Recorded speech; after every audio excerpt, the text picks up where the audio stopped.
بسم الله الرحمن الرحيم، والصلاة والسلام على أشرف الأنبياء والمرسلين نبينا محمد وعلى آله وصحبه أجمعين، وبعد. سعادة مدير الخدمات العلاجية بالتجمع الصحي بالقصيم، سعادة مدير مستشفى الملك سعود بعنيزة، الزملاء الأطباء والطبيبات، الحضور الكرام، السلام عليكم ورحمة الله وبركاته. قال الله تعالى في محكم كتابه: قل هل يستوي الذين يعلمون والذين لا يعلمون. وقال تعالى: يرفع الله الذين آمنوا منكم والذين أوتوا العلم درجات. وقال رسول الله صلى الله عليه وسلم: اسألوا الله علما نافعا وتعوذوا بالله من علم لا ينفع. أيها الحضور الكرام، يتشرف مركز البسام للغدد الصماء والسكر بمستشفى الملك سعود بعنيزة بإقامة مؤتمر عنيزة لمستجدات داء السكر، عنيزة دايابيتس كونفرنس، والذي يستضيف نخبة من الأطباء والعلماء على مستوى المملكة والعالم العربي.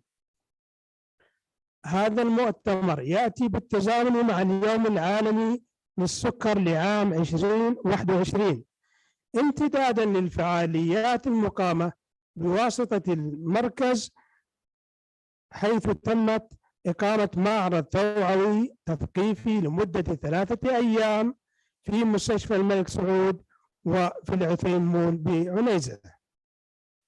في هذا المؤتمر سوف يتم تغطية جوانب متعددة متعلقة بداء السكر، بداية عن مدى انتشار هذا المرض في المملكة العربية السعودية، مع التطرق عما استجد من إجراءات تشخيصية وعلاجية لمرض السكري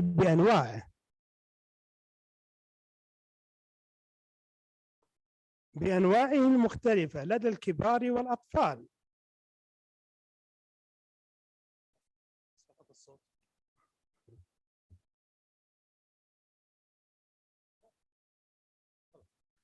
ومرورا بالحديث عن متابعة داء السكر بواسطة تطبيقات الأجهزة الذكية ومدى فاعلية تقديم الخدمة الطبية عن بعد، ومن ثم الحديث عن آخر ما وصل إليه العلم من ناحية مضخات الأنسولين، وانتهاء بالحديث عن مستجدات زراعة خلايا بيتا للتعامل مع داء السكر. أيها الحضور الكرام، لا ننسى أن نشكر كل من دعم مركز البسام للغدد الصماء والسكر نحو إقامة هذا المؤتمر. نشكر وزارة الصحة ممثلة بالرئيس التنفيذي للتجمع الصحي بالقصيم الدكتور سلطان بن سعود الشايع على الدعم المستمر نحو الرقي بمستوى الخدمات الطبية المقدمة في المنطقة وفي مستشفى الملك سعود ومركز البسام للغدد الصماء والسكري خصوصا. كما نشكر مدير مستشفى الملك سعود بعنيزة الأستاذ إبراهيم بن علي الوهيبي على العمل الدؤوب لتطوير المستشفى والدعم المتواصل لمركز البسام للغدد الصماء والسكر. والشكر أيضا موصول لجمعية سكر عنيزة المشارك الرسمي في إقامة هذا المؤتمر. كما نشكر غرفة عنيزة على استضافة هذا المؤتمر. أخيرا نشكر الجميع على تفاعلهم وحضورهم المميز للمؤتمر. والآن نستأذن سعادة مدير مستشفى الملك سعود بعنيزة الأستاذ إبراهيم الوهيبي لإعلان انطلاق فعاليات هذا المؤتمر، سائلين الله عز وجل أن يحوز على رضاكم وأن يحقق الفائدة المرجوة. السلام عليكم. الله يعطيكم العافية، شاكر ومقدر لكم، وعلى بركة الله نبدأ. بسم الله.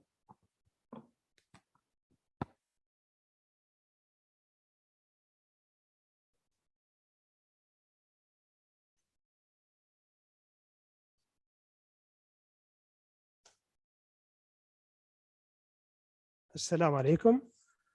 We'll start our first session. First talk will be by Dr.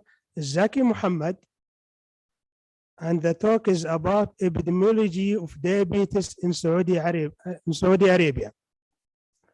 Dr. Zaki Muhammad, he is endocrinologist at King Fahd Specialist Hospital, Buraida, at Diabetes Center.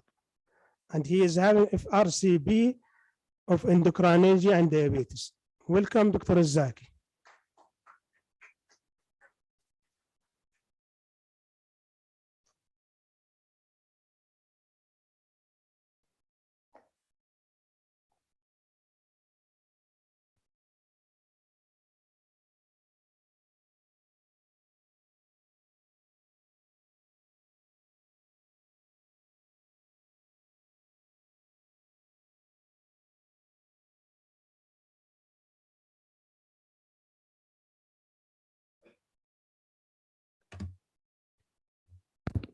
بسم الله الرحمن الرحيم، الصلاة والسلام على أشرف المرسلين سيدنا محمد وعلى آله وصحبه أجمعين.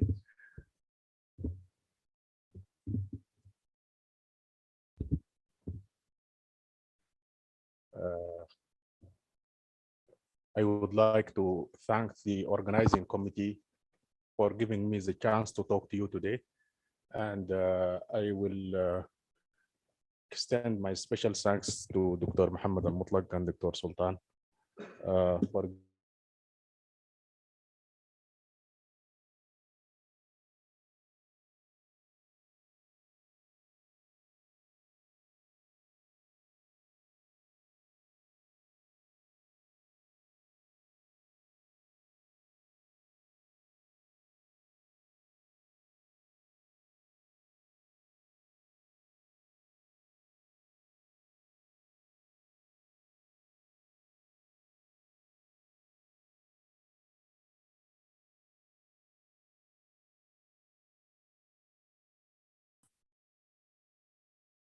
need to have the correct statistics and correct figures.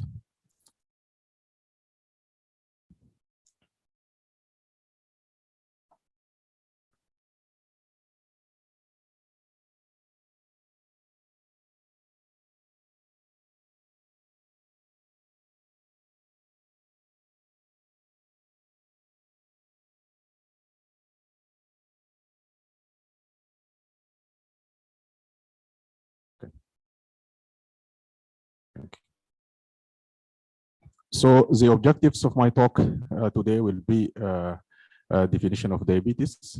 I will touch the history and milestone of diabetes. Then I will have one slide about classification of diabetes. Then I will talk about the global statistics of diabetes. And then I will talk about diabetes incidence and prevalence in Saudi Arabia. And I will have the boarding of diabetes globally and locally. Then I will have conclusion and take-home messages. So what is diabetes? Diabetes is the term that describes diabetes mellitus is the metabolic disorder of multiple etiology characterized by chronic hyperglycemia with disturbance of carbohydrate, fat, and protein metabolism. And this will result from a defect in insulin secretion, insulin action, or both. So this is very basic, but I remind myself and you about the definition of diabetes. In order to appreciate what we have today from point of diagnostic tools and management tools for diabetes, we have to have a talk about the history of diabetes. Diabetes is a relatively new disease that has come into existence with changing lifestyle habits. As we know, modernization of the life lead to sedentary life, and this also lead to increasing prevalence of obesity, overweight, and diabetes. And initially, the first people who recognized diabetes are the Egyptian, and the diabetes symptoms actually go back to year 1552 before the Christ. And when the Egyptian physician called Hissire document diabetic symptoms such as frequent urination and drastic weight loss for no apparent reason. So the Egyptians, the ancient Egyptians, are the first people who recognize diabetes. And it is only in the 1675, the word mellitus, meaning honey, was added to the name diabetes, which means siphon or passing through. So it is, the definition is passing of honey. This is the meaning of diabetes mellitus. And it wasn't until 1800s that the scientists developed chemical tests to detect the presence of sugar in the urine. Initially, the Chinese and the initial people, they used to test the urine to detect if it is sweety or not. And they use anti also to diagnose diabetes initially. In 1991, MacLeod and Charles Best, Frederick Banting, and James Collip succeeded in purifying insulin and successfully treating a diabetes patient with it. So the insulin first was used in 1921. And here you can see the first child who was treated with insulin. This in 1992. And his name is Leonard Thompson. And this his picture before using insulin. And this only few months after starting him on insulin. And actually, Dr. Charles Best and Dr. Banting, they win the Nobel Prize for this invention in 1992.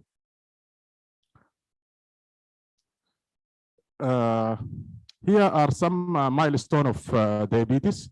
As I told you before, we need to appreciate what we have today. And as we said that in 1,500 ago, before the Christ, قبل الميلاد, the Egyptian described the symptoms, a disease with symptoms of passing a lot of urine.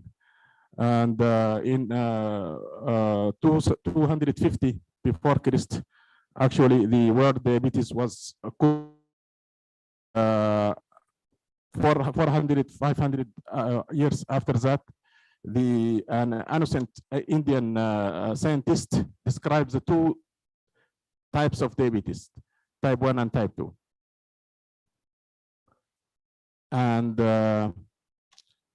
actually 550 after the Christ, there was some medications that used to treat diabetes. Initially, they used to treat it with bleeding like hijama nowadays. And they use emetics and narcotics also in treating diabetes. And later they discover that restricting carbohydrate and fasting help these patients to improve. In 1910, the term insulin is coined. And as I said before, 1921, Frederick Banting and Best, they discovered the insulin, and they inject the first patient with animal insulin in 1922. And in 1923, the animal insulin became available in the United States. 1936, the first longer-acting insulin, which is thiamine zinc, was discovered. And 1941, they found some tablets to detect glucose in the urine. So now diagnosis is better. They use some tablets to diagnose diabetes, to detect blood sugar in the urine. 1946, NPH, which is neutral protamine hagdorn, insulin became available. 1949, the standardized syringe, this insulin syringe was discovered. 1961, glucagon injection is used to treat severe hypoglycemia. 1971, First blood glucometer is discovered. 1972, metformin was approved to treat diabetes in Canada. And only after 22 years, in 1994, it was approved in the United States for treatment of diabetes. 1978, insulin became the first protein to be sensitized chemically. 1983, the first recombinant human insulin was produced in bacteria. And in the same year, the first commercially available insulin pump is invented. 1996, this is the year where the first insulin analog is approved, which was the first insulin approved was the Humalog, the insulin Lispro, which is available today, we are using. This is the first insulin analog, which was approved in discovered in 1996. 1999, the first continuous glucose monitoring system was approved. The first CGM was approved in 1999. Then in the year 2000, the first long-acting human insulin was approved, which is Lantus, insulin Galergin. 2014, the Afrezza, which is the inhaled insulin, is approved. 2016, the first hyper closed loop insulin delivery system was approved, and we will have a talk by Dr. Bassam in the next session about the closed loop. And 2018, the first implantable CGM was approved in the United States. So this is the development and milestone of diabetes. It is a long journey since 3,000 years from now that the diabetes was discovered and the journey was started till we reach what we have today. Classification of diabetes, I will not go in details because Dr. Muhammad in the next talk will detail about classification of diabetes. As we know, it is type 1, which is absolute insulin deficiency, including LADA, type 2 diabetes, most probably due to insulin resistance and reduced insulin secretion. We have the other specific types of diabetes, like monogenic diabetes, MODY, and neonatal diabetes, and secondary causes of diabetes like pancreatitis and cystic fibrosis. We have gestational diabetes, which was diagnosed in the 2nd or 3rd trimester of pregnancy, and that was not clearly over diabetes prior to gestation. So now I'm going to talk to you about the global statistic. What is the global magnitude of this problem? This data is from the International Diabetes Federation. And they found that every 5 seconds, one person developed diabetes. And every 10 seconds, one person died of diabetes. And every 30 seconds, a limb is lost due to diabetes. You can imagine how many new patients are diagnosed, how many people died with diabetes, and how many limbs are lost due to diabetes. By the end of this conference, many hundreds of people will develop diabetes, hundreds of them will be lost, and hundreds of them will lose their limbs. So we are facing a big problem. Here, this figure is again from the IDF Atlas of Diabetes, and I brought you the data from 2017, 2019, and 2021 this year. So in 2017, as we can see here, the people with diabetes are 425,000, and in the year 2000, it was around 150 million people have diabetes. So the figure is tripled from in the last 17 years. We have from 150 to 425. Actually, 4 out of 5 people with diabetes live in low and middle income countries. This is again another problem we are facing. It's not only about the increasing prevalence of diabetes. It is about also that diabetes is more prevalent in low and middle income countries, in poor countries. Many patients are living in poor countries. What about undiagnosed diabetes? Actually, they found that 1 in 2 adults with diabetes are undiagnosed. And in 2017, we have over 200 million people with diabetes are undiagnosed. You can imagine. Yani, we are dealing only with 50% of actual diabetic patients. 50% of them are not diagnosed. Every diabetic patient you see in your clinic, there is another one undiagnosed in the community. So we need a good screening program. We need to have a high index of suspicion to diagnose diabetes. What about impaired glucose tolerance test? It's not about diabetes only. It is also about impaired glucose tolerance. 1 in 14 adults has impaired glucose tolerance, and this more than 350 million people. In our region, in the MENA region, Middle East and North Africa, the statistics of impaired glucose tolerance test was almost 9% in 2017. What about hyperglycemia during pregnancy? It's not only in adult. Actually, the data also from IDF shows that 1 in 6 live births is affected by hyperglycemia in pregnancy. So gestational diabetes also, or diabetes during pregnancy, is very common. What about mortality? Actually, in 2017, they found that half of the 4 million people who died from diabetes are young, under the age of 60. So in 2017, there is 4 million people died due to diabetes, and half of them are young, younger than 60 age of. Now, this data are from the 9th edition of the Diabetes Atlas, which was released in 2019. And they found that there were approximately 463 million people with diabetes in the world. And with 1 in 2 adults are undiagnosed. Again, as I said, 50% of people with diabetes are undiagnosed.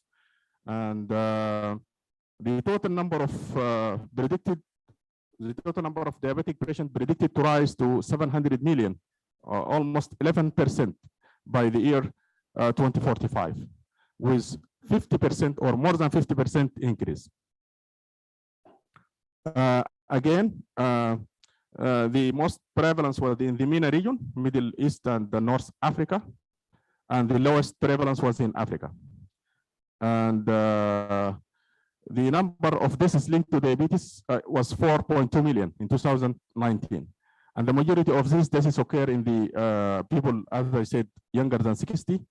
And the deaths are mainly located in Africa and the MENA region.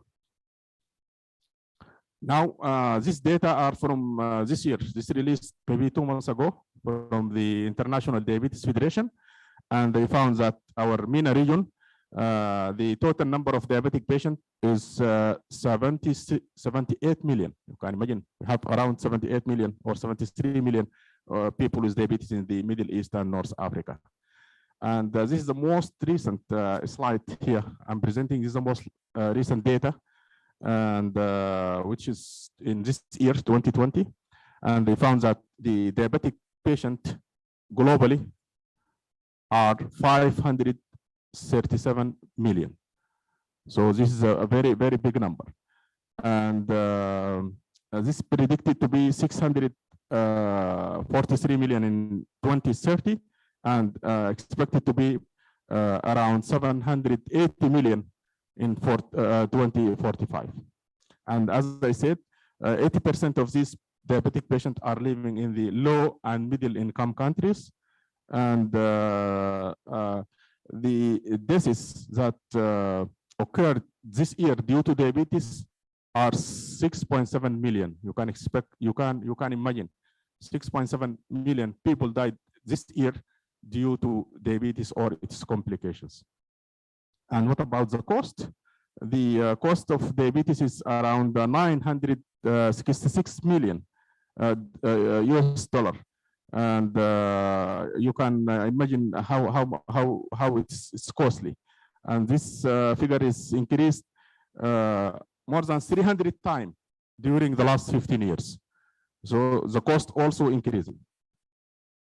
Impaired glucose tolerance, the number globally is 541 million. And more than the diabetic patient have impaired glucose tolerance. And this puts them definitely at high risk of developing type 2 diabetes. So what about Saudi Arabia?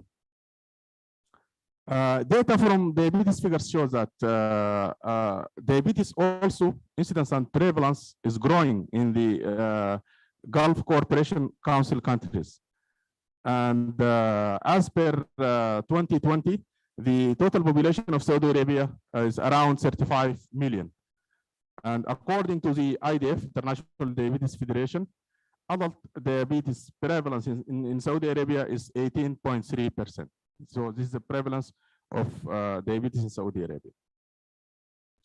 And again, data from the IDF showed that in 2011, Saudi Arabia is ranking number 7 from the top 10 countries in prevalence of diabetes. And it will be number 6 in 2030. Unless great effort have been done to reduce the incidence of diabetes. So Saudi Arabia, only the second to Kuwait in prevalence of diabetes. And as we can see here, many of the Gulf countries also are in the top 10. We have Kuwait, we have Saudi Arabia, Qatar, Lebanon, and Bahrain, and United Arab Emirates. So the IDF also ranks Saudi Arabia as the 7th highest country for new cases of type 1 diabetes per year. It's not only type 2. Again, in type 1 also, Saudi Arabia is number 7 worldwide. Although there is a variety of factors affecting the development of type 2 diabetes, but the most important factor is the lifestyle habits, typically associated with urbanization, are the most likely important cause of diabetes. What about overweight and obesity in the Gulf region? Actually, the studies that found obesity has been estimated to be up to 40% in the Gulf countries. 40% of people are obese.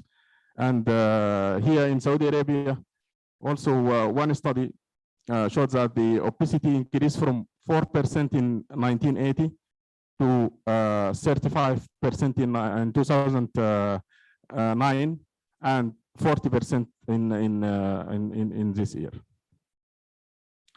Unfortunately, 68% of total Saudi population are overweight, and 34% of total population are obese.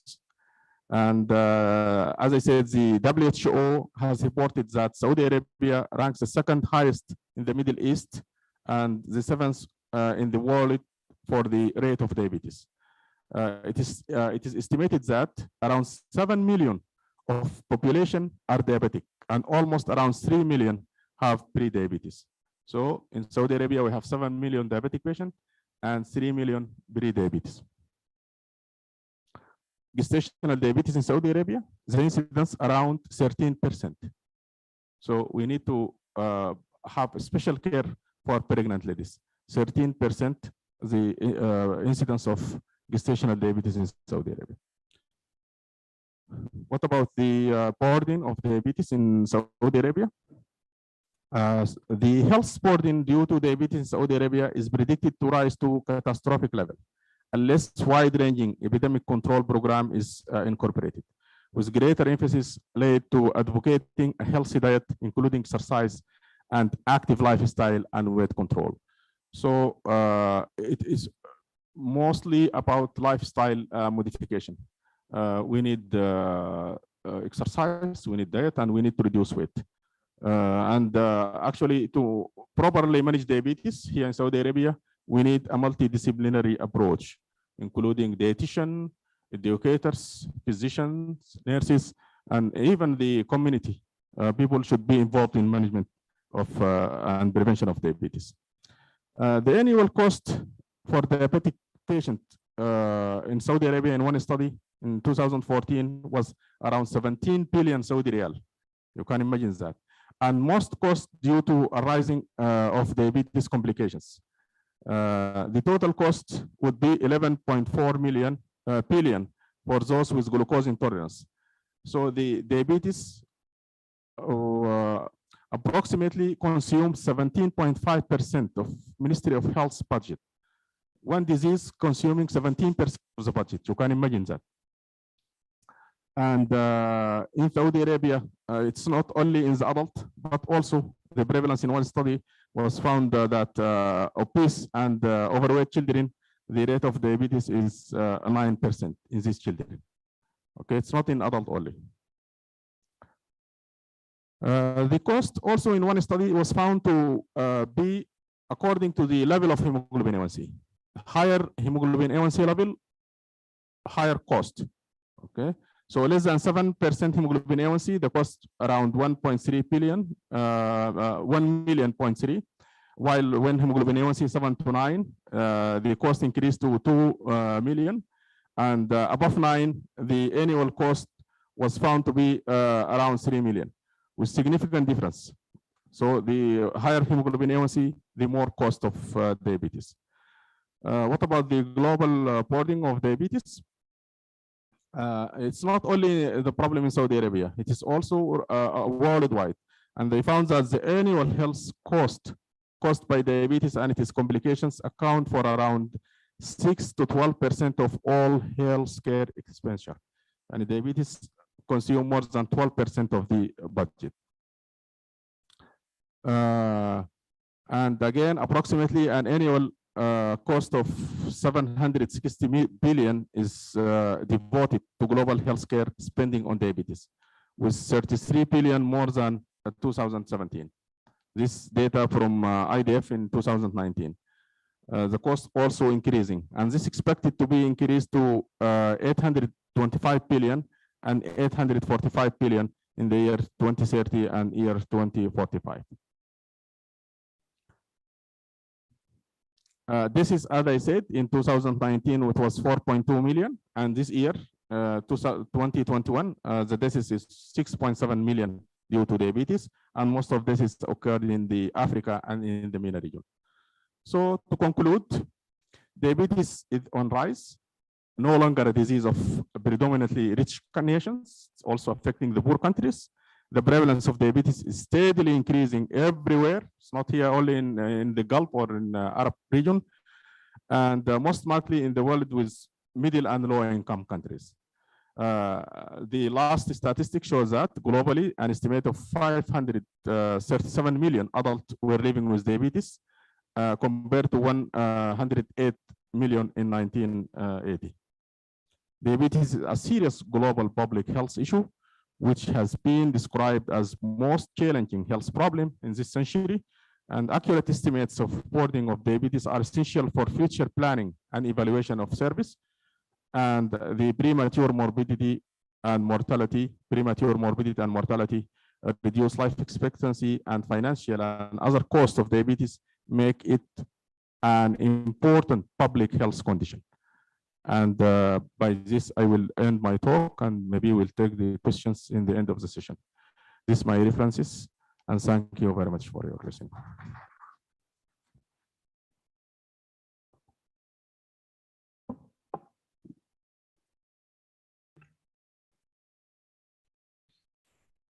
Thank you very much, Dr. Zaki. Exactly on the time. Our next topic talk is about physiology and types of diabetes.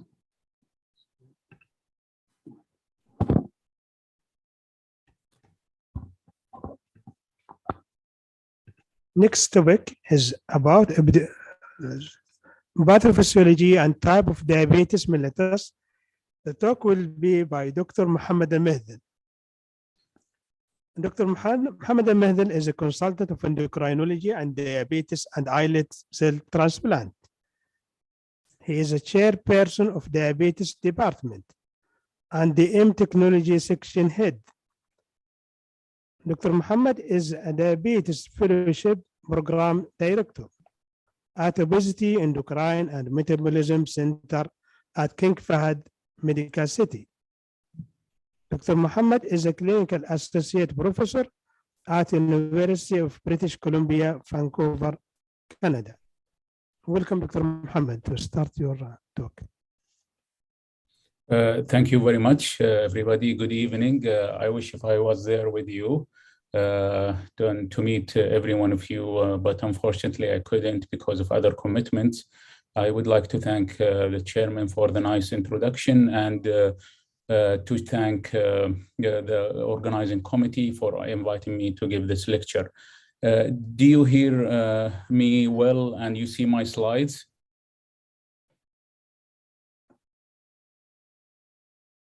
Yes.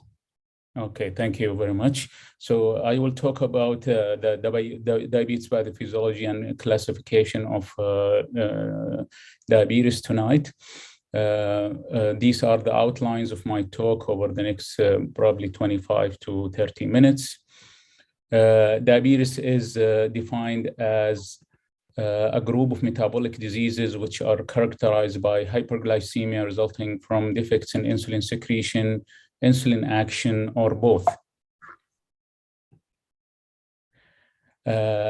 Diabetes is a pandemic all over the world, and our country is no exception of that.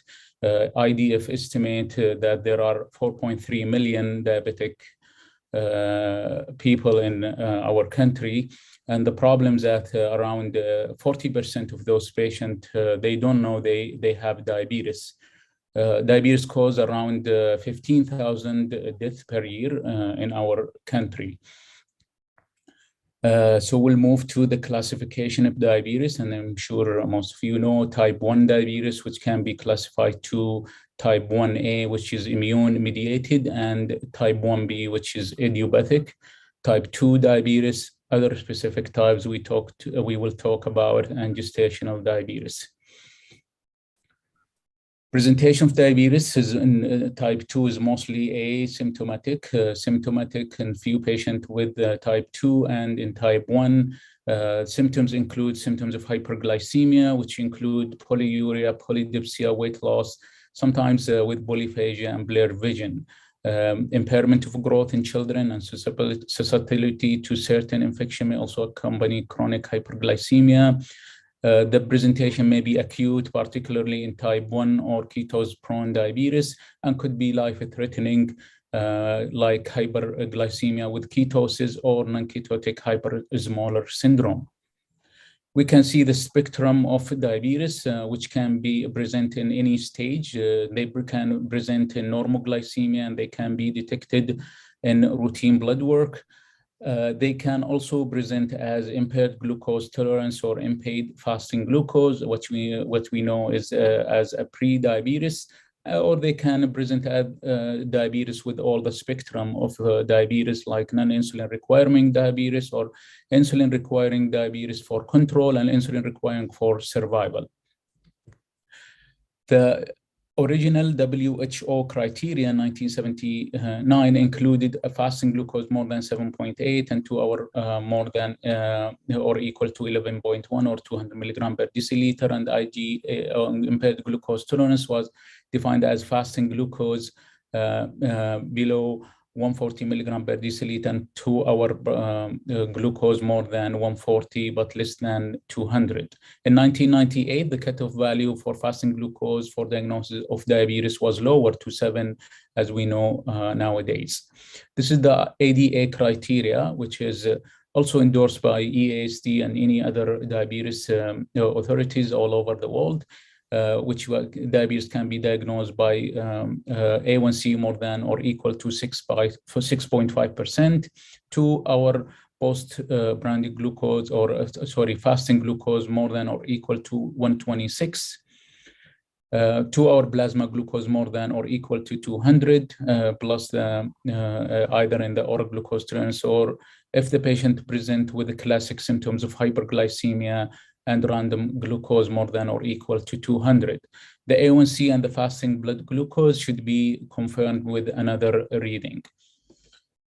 This is the limitation for A1C, among other limitations like the ethnicities and like in Black Americans, which may not be accurate. It can also be falsely low in treated iron deficiency anemia or B12 deficiency anemia, treated folate deficiency, hemolysis, blood transfusion, high dose vitamin C, and end-stage renal disease through short RBC survival or the use of erythropoietin. It could be also falsely high if there is untreated anemia, if there is hemoglobin C and hemoglobin S, increased hemoglobin F, high dose aspirin, and carbamylated hemoglobin in case of end-stage renal disease. Pre-diabetes is defined by ADA as plasma glucose 100 to 125 fasting, which is called impaired fasting glucose, or if the 2-hour postprandial or the post-load glucose is between 140 to 199, or impaired glucose tolerance if the A1C is between 5.7 to 6.4%. However, other guidelines like NICE guidelines and Diabetes Canada A1C cutoff is between 6 and 6.4%. What's the pathophysiology of type 1 diabetes? We know it is mostly autoimmune, and type 1 accounts for around 5–10% of all diabetes. It characterized by absolute insulin deficiency. It results from pancreatic beta cell destruction, and the patient is prone to ketosis. There is mostly a total or significant deficit of circulating insulin. The markers include autoimmune markers like GAD65 antibodies, insulin antibody or insulinoma-associated antibodies, zinc transporter, and insulin antibodies. It could be idiopathic in a small fraction of the patient, around 5 to 10% of type 1, which called as type 1B. There is a strong HLA association, which is linked to DQA and DQB genes. Type 1 diabetes is also influenced by DRB genes. This is the molecular mechanism showing how insulin works. So if the insulin attached to its receptor, it activates intrinsic protein and a cascade of events, which include cell growth and proliferation, activate glycogen synthesis, translocation of GLUT4 to plasma membrane, which stimulates glucose uptake. Type 1 diabetes is pathophysiology include beta cell dysfunction, which usually leads to absolute or significant insulin deficiency. It could be mostly immune mediated, and there is some small fraction, as we said, around 5 to 10% of type 1 diabetes, which are non-immune mediated and called type 1B. The pathophysiology for this form of diabetes is not very well known. There are some environmental factors, include some viruses like Coxsackie, mumps, and rubella, especially congenital rubella. Nutrients may include cow's milk. When exposure of the babies to cow's milk leads to development of antibodies against cow's insulin, which closely resemble human insulin, which may attack beta cells. The viruses, they may mimic beta cell, and antibodies to the viruses may recognize beta cells as a foreign antigen and start to destroy them and cause insulin deficiency. So here we start with the critical beta cell mass to maintain euglycemia, and we know type 1 diabetes start with genetic predisposition. With one or more environmental triggers, insulitis happens, or inflammation of the islet cell. This stage is characterized by the appearance of one or multiple antibodies in the plasma. With further decline, with further damage of beta cells and decline in the mass, the beta cell mass, pre-diabetes happens, and this stage is characterized by the loss of first phase insulin. Further destruction of beta cells will trigger the diabetes occurrence, and the patient will fulfill the criteria for diabetes. These are the different models for the pathogenesis of type 1 diabetes. And you can see the model 1 is primary chronic progressive, which we illustrated in the previous slide. There are some benign forms of type 1 diabetes, which is there is some destruction of the beta cell mass, but some is still alive to keep the patient euglycemic. There is also a form of relapsing remitting beta cell destruction. And the final one is the secondary chronic progressive destruction of beta cells. These are the proposed stages of type 1 diabetes, which has been endorsed recently by the ADA guidelines. There is a genetic predisposition to start with. Stage 1 is characterized by beta cell autoimmunity and normoglycemia, and this stage is pre-symptomatic. Stage 2 is characterized by some beta cell autoimmunity, dysglycemia, or glucose intolerance, and it is pre-symptomatic. Stage 3, where there is a beta cell autoimmunity, dysglycemia, or symptomatic dysglycemia, and this is the patient will fulfill the criteria for the diagnosis of diabetes at this stage. This is the occurrence of diabetes in relation to the antibodies, and you can see with more antibodies you have in the plasma, the shorter the time to reach type 1 diabetes. So LADA, or latent autoimmune diabetes in adults, these are a heterogeneous group of patients with variable concentration of antibodies, body mass index, and they frequently progress to type 1 diabetes or insulin dependence.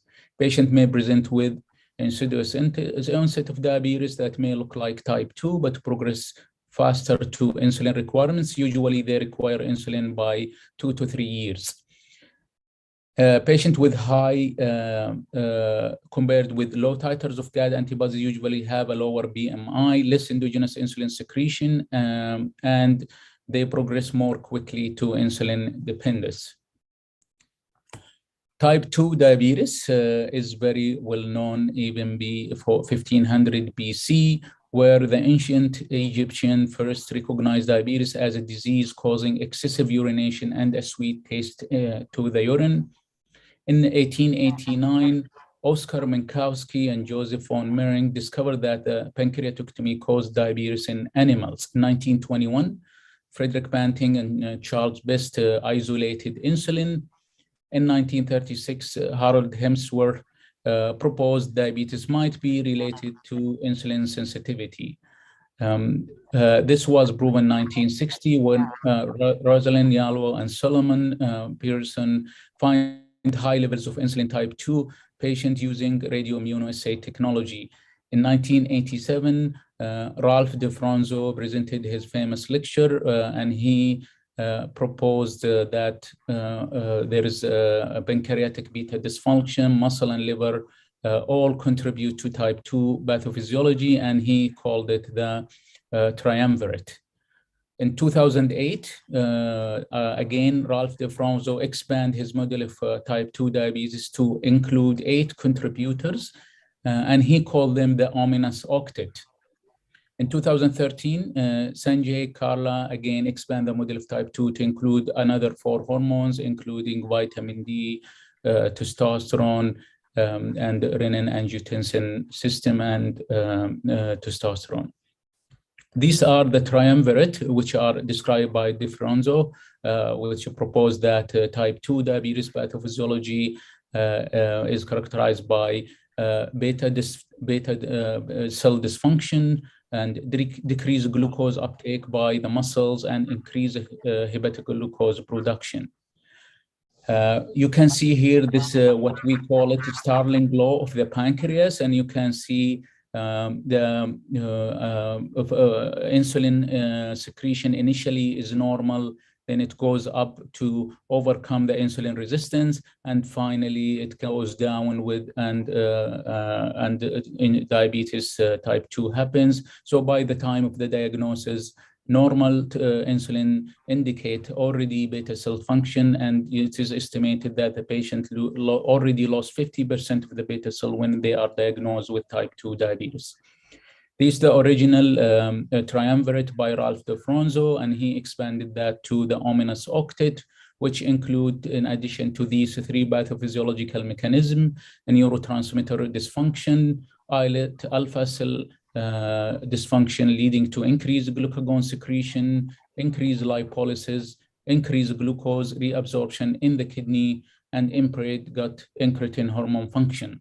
So, this is from UKBDS, and these you can see these pink dots, which showed the insulin or the beta cell function, and the dotted line is an extrapolation forward and backward from these information we have, and we can see the impaired glucose tolerance usually start more than 12 years before the diagnosis of type 2 diabetes. Postprandial hyperglycemia start around 6 years before the diagnosis. At the time of the diagnosis, the patient already lost 50% of their beta cell mass, and with further decline in beta cell, phase 2 type 2 diabetes, which is characterized by decreased beta cell mass and insulin resistant, and with further decline, they goes to phase 3, which is insulin deficient type 2 diabetes. This represents the natural history of type 2 diabetes, which usually start with insulin resistance more than 10 years before the time of the diagnosis. This is followed by the insulin secretion initially to be increased to compensate for the insulin resistant, and further with time there is a beta cell dysfunction and the insulin secretion start to go down, and this is what we explained in the previous slide, what went on as starting glows of the pancreas. Then postprandial glucose start to increase. Then finally fasting glucose start to increase. And you can see the microvascular and macrovascular complication. It can start way before the development of type 2 diabetes. That's why we screen for micro and macrovascular complication once they are diagnosed. This is the ominous octet, and we can target these pathophysiological mechanism with the medication. For example, metformin and TZDs target the increased hepatic glucose production, GLP-1 receptor agonist. It can target the neurotransmitter dysfunction, sulfonylurea, glycinides, insulin, and incretin can target the decreased insulin secretion from the beta cells. Incretin and pramlintide can target the increased glucagon secretion. Metformin TZDs can target the peripheral resistance. TZDs also can target the increased lipolysis. SGLT2 inhibitors target the increased glucose reabsorption, and GLP-1 receptor agonist and DPP4 target the impaired incretin function.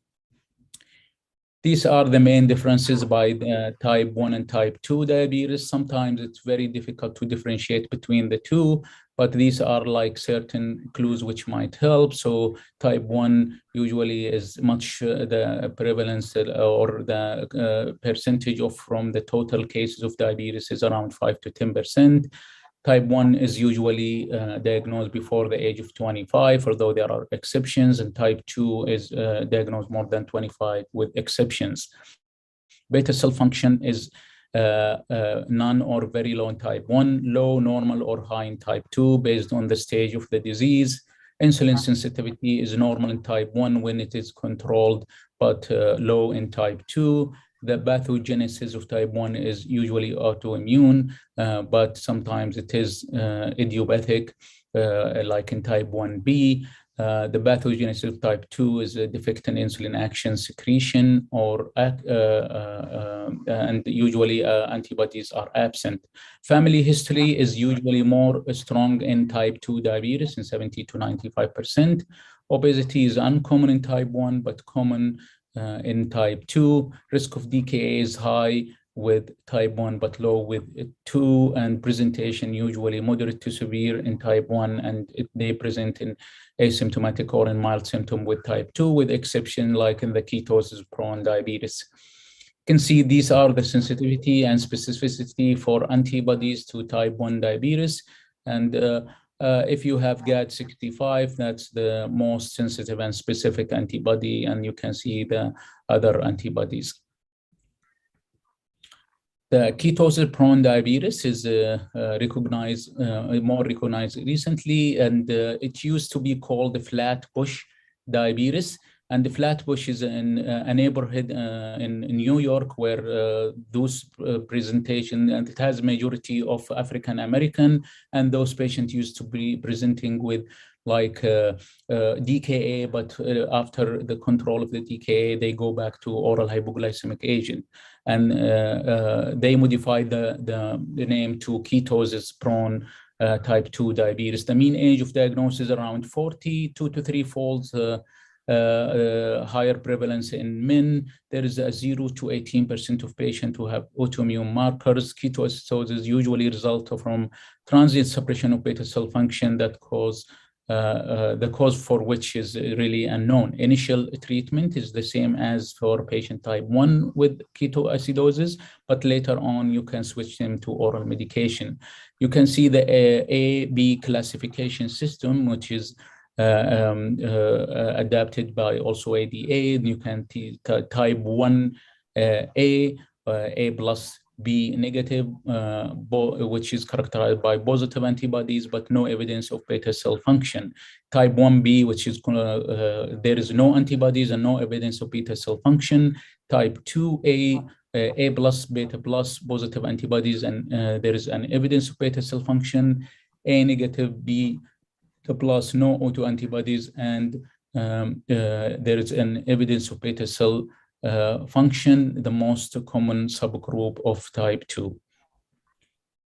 Other types of diabetes include the genetic defect of beta cell function, genetic defect in insulin action, disease of the exocrine pancreas, endocrinopathy, drug or chemical-induced infections. There are also some uncommon forms of immune-mediated diabetes and other genetic syndromes which are sometimes associated with diabetes. So the genetic defect include the MODY and mitochondrial DNA. The genetic defect in insulin action include type 1 insulin resistant, leprochonism, Robinson-Mendel Hall syndrome, lipoatrophic diabetes, and some other rare diseases. Exocrine pancreas dysfunction include pancreatitis, trauma or pancreatectomy, neoplasia, cystic fibrosis, hemochromatosis, and fibrocalculus pancreatopathy. Endocrinopathies include acromegaly, Cushing, glucagonoma, V chromocytoma, hyperthyroidism, somatostatinoma, and aldosteronoma. Drugs that may induce diabetes are the most common is glucocorticoids. Some other drugs include thiazide, dilantin, alpha interferon, diazoxide, and nicotinic acid, and pentamidine and Vacor. Infections, as we talked about, congenital rubella and CMV. Uncommon forms of immune-mediated diabetes, stiff person syndrome, and anti-insulin receptor antibodies.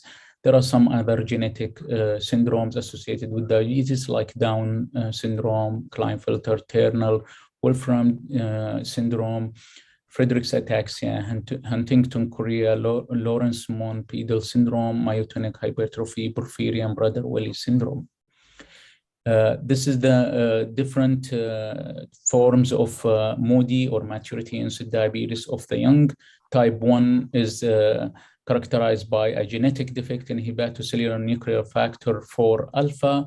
It is the frequency is less than 10%, characterized by a reduced insulin secretory response to glucose, It appear or it present with normal renal threshold for glucose. There is a risk of microvascular complication and usually treated with sulfonylurea.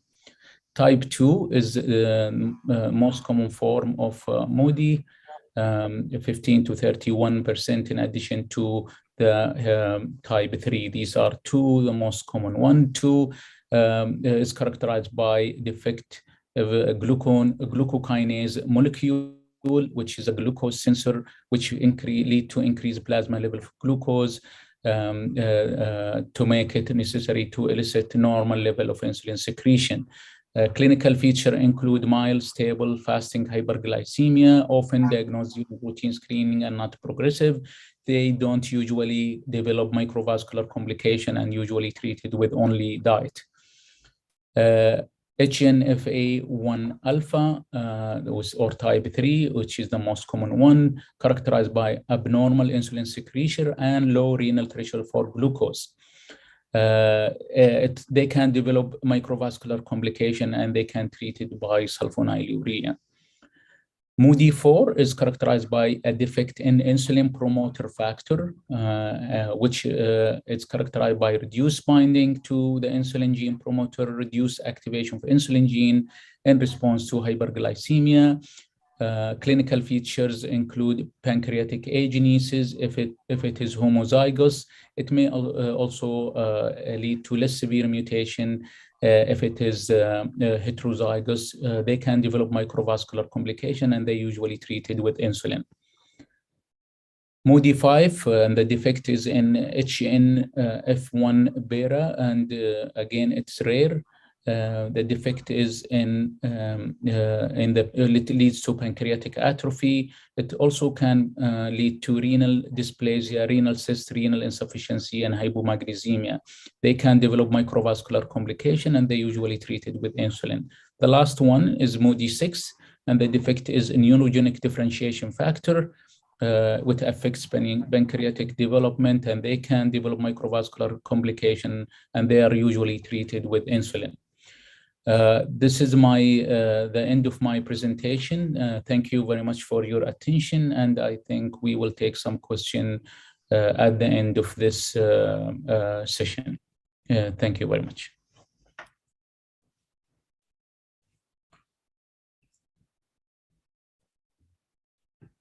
Thank you very much, Dr. Muhammad, for this comprehensive talk. Our next speaker is Dr. Imad Brema, and he will talk about DKA in Saudi Arabia. Dr. Imad Brema is a consultant endocrinologist and diabetologist, graduated from University of Khartoum, Sudan, and then received his training in internal medicine, diabetes, and endocrinology in Ireland, and got certification in 2012. He also got MD by research in pathogenesis of insulin resistance and early onset of type 2 diabetes from Trinity College University of Dublin in 2014. He published more than 30 articles on peer-reviewed journals and has presented many times at national, regional, and international conferences. He is a fellow of the Royal College of Physicians in Ireland and the UK, and American College of Endocrinology. Welcome, Dr. Ahmed.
Assalamu alaikum wa rahmatullahi wa barakatuh. Thank you very much, Mr. Chairman, for your very kind introduction. It's my pleasure to actually attend and participate in this very important diabetes conference. I would like to thank the organizing committee of Unaizah Diabetes Conference for giving me the opportunity to participate. And what the theme is basically that coinciding with the Diabetes World Day, which is basically advocating access to care for patients with diabetes, which is really, a problem for many parts of the world. So I will be talking to you or taking you through DKA or diabetes ketoacidosis in the Kingdom of Saudi Arabia. And these are the agenda of my talk. So I'll be talking about the incidence and the prevalence of DKA in Saudi Arabia. And then we'll touch base the main reasons or causes of the DKA in Saudi Arabia. And then we'll talk about the diagnostic criteria and the differences between DKA and HSS or smaller hypoglycemic state very briefly. And then I'll try to give you, the summary of the evidence with regards to using DKA protocols in the outcomes of DKA. And last, we'll be talking about the mortality of DKA before we hopefully reach to conclusion. It's a big topic with a lot of areas need to be covered, but I'll try to touch base and move quickly in some areas of the presentation. So just I would like to basically just have your attention with me in the next 25 minutes to try to go through this. I have no disclosures for this particular topic. Regarding the incidence and prevalence of DKA in Saudi Arabia, well, first, we have seen the pathophysiology of both type 2 and type 1 diabetes elegantly presented by my colleague, Dr. Mohammed Al-Mihdal. And we know that basically there is a worldwide increase in the incidence of type 1 diabetes, but in particular, Saudi Arabia is witnessing an unbelievable increase in the incidence of type basically has been highlighted in this particular article that was recently published. And it's actually highlighting the incidence of type 1 diabetes in Saudi Arabia has been ranked in the top 10 worldwide. It came number 8 here with around 35,000 patients with type 1 diabetes. And when you look at the incidence on the right side of the curve or of the slide, it's actually number 4 when it comes to the the incidence per 100 patients. This is for patients below age of 20. It is only second to the Scandinavian countries and Kuwait. So diabetes, unfortunately, doesn't come alone. It comes with a lot of burden of morbidity as well as mortality. And there was really no systematic or big studies that looked at the prevalence and incidence of DKA in Saudi Arabia. But this article from Qatar, Dr. Hassan Zaid, has reviewed the literature and basically came up with really very suitable articles that he included in his analysis. Around 29 articles that looked at basically the DKA in 12 Arab countries. And looking at the period from 1969 up to 2015, the frequency of DKA was 46.7% with a range of around 17% in Egypt and 100% in Algeria. When you look at the ratio of type 1 patients in these countries, actually Saudi Arabia, the first column, it actually had the highest number of patients with type 1 diabetes, around 35% with regard to the incidence. When you look at the proportion of actually those who got DKA here, the incidence is in the black bars. So again, Saudi Arabia had the highest, and this is not a surprise, having seen the previous slide that it has the highest number of type 1 patients, but also the prevalence, again, is actually the highest, again, among the GCC as well as, the 12 Arab countries. So it has the highest number of type 1 patients, as I said, around 36%. And the frequency of DKA was ranging from 25 up to 80%. These studies are mainly done in pediatric and adolescents. There were no really good studies done in adults, but it can give you basically the idea of it's a very common problem that's really we will face as healthcare providers. Worldwide, the trend is the same. Basically, it has been rising. This is the US data for inpatient discharges with the diagnosis of DKA.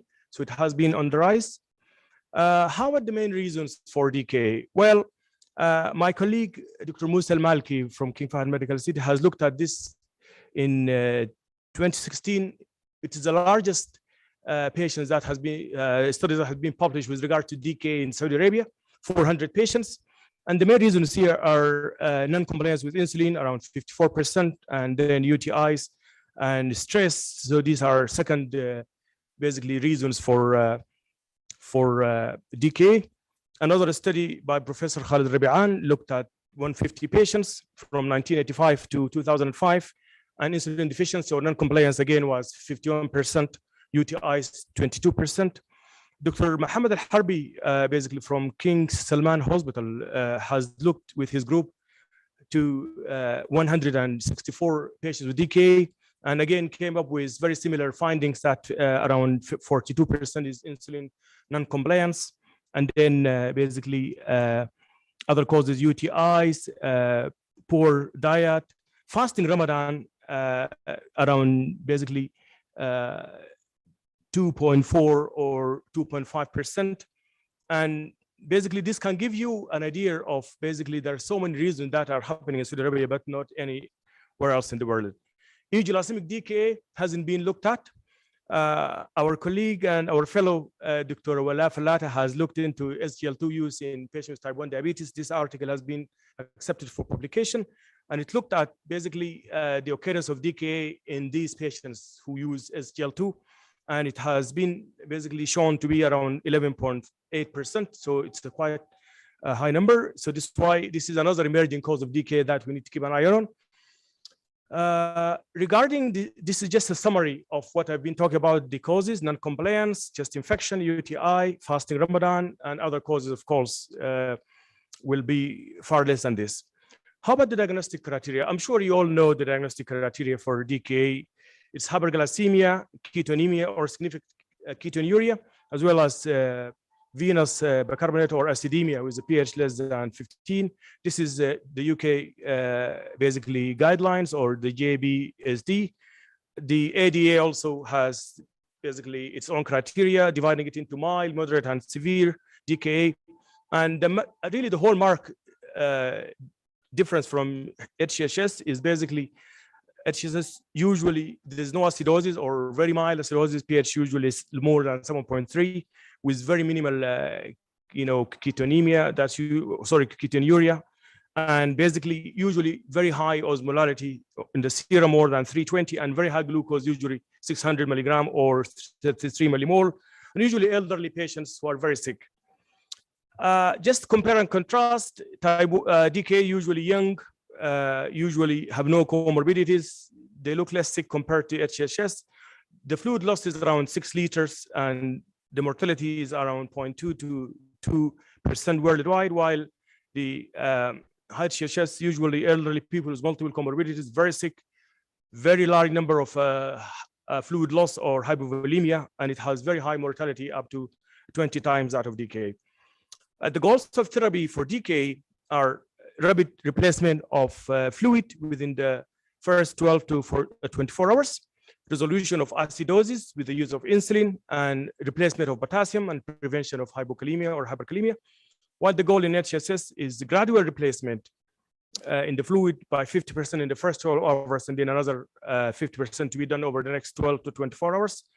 Usually there should be a gradual improvement or a gradual correction of the plasma osmolarity, and also the fluid and electrolyte replacement should be done, and then there should be an aim to normalize the glucose. So really glucose normalization doesn't come first in HCHS.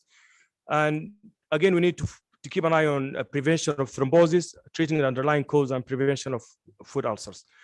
So how about the protocols? Do they really do any good? Well, just quickly mention the Joint British Diabetes Society's protocol, which was first published 2011, then updated in 2013, and lately updated in 2021. And basically, it dictates the fluid, potassium, and insulin replacement with clear guidance on what to do in the first hours of the DKA until 24 hours. The ADA 2009 also has a similar algorithm. However, there are differences. They advocate giving IV bolus insulin at the beginning, and they don't really differentiate much about the treatment of DKA versus HSS. We've seen they're not really the same, and everything is slightly different from the DKA. So the Minister of Health here in Saudi Arabia basically had looked at having a protocol, and I had the pleasure with other colleagues, Dr. Saad Zahrani and Dr. Zahir Asiri, and basically our colleagues from the pediatric department, Dr. Bade and other pediatricians, looked at really having a guideline for managing DKA. We looked at different guidelines, and we adopted really a hybrid protocol that mixes between the UK and Britain and the experts panel or opinions in some areas, and it's already published these guidelines. I don't have the updated actual guideline publication, but you can Google it. It is free. You can download it and look at it. It's very self-explanatory regarding fluid, potassium, and insulin, and signs of severity and when to switch to subcut insulin.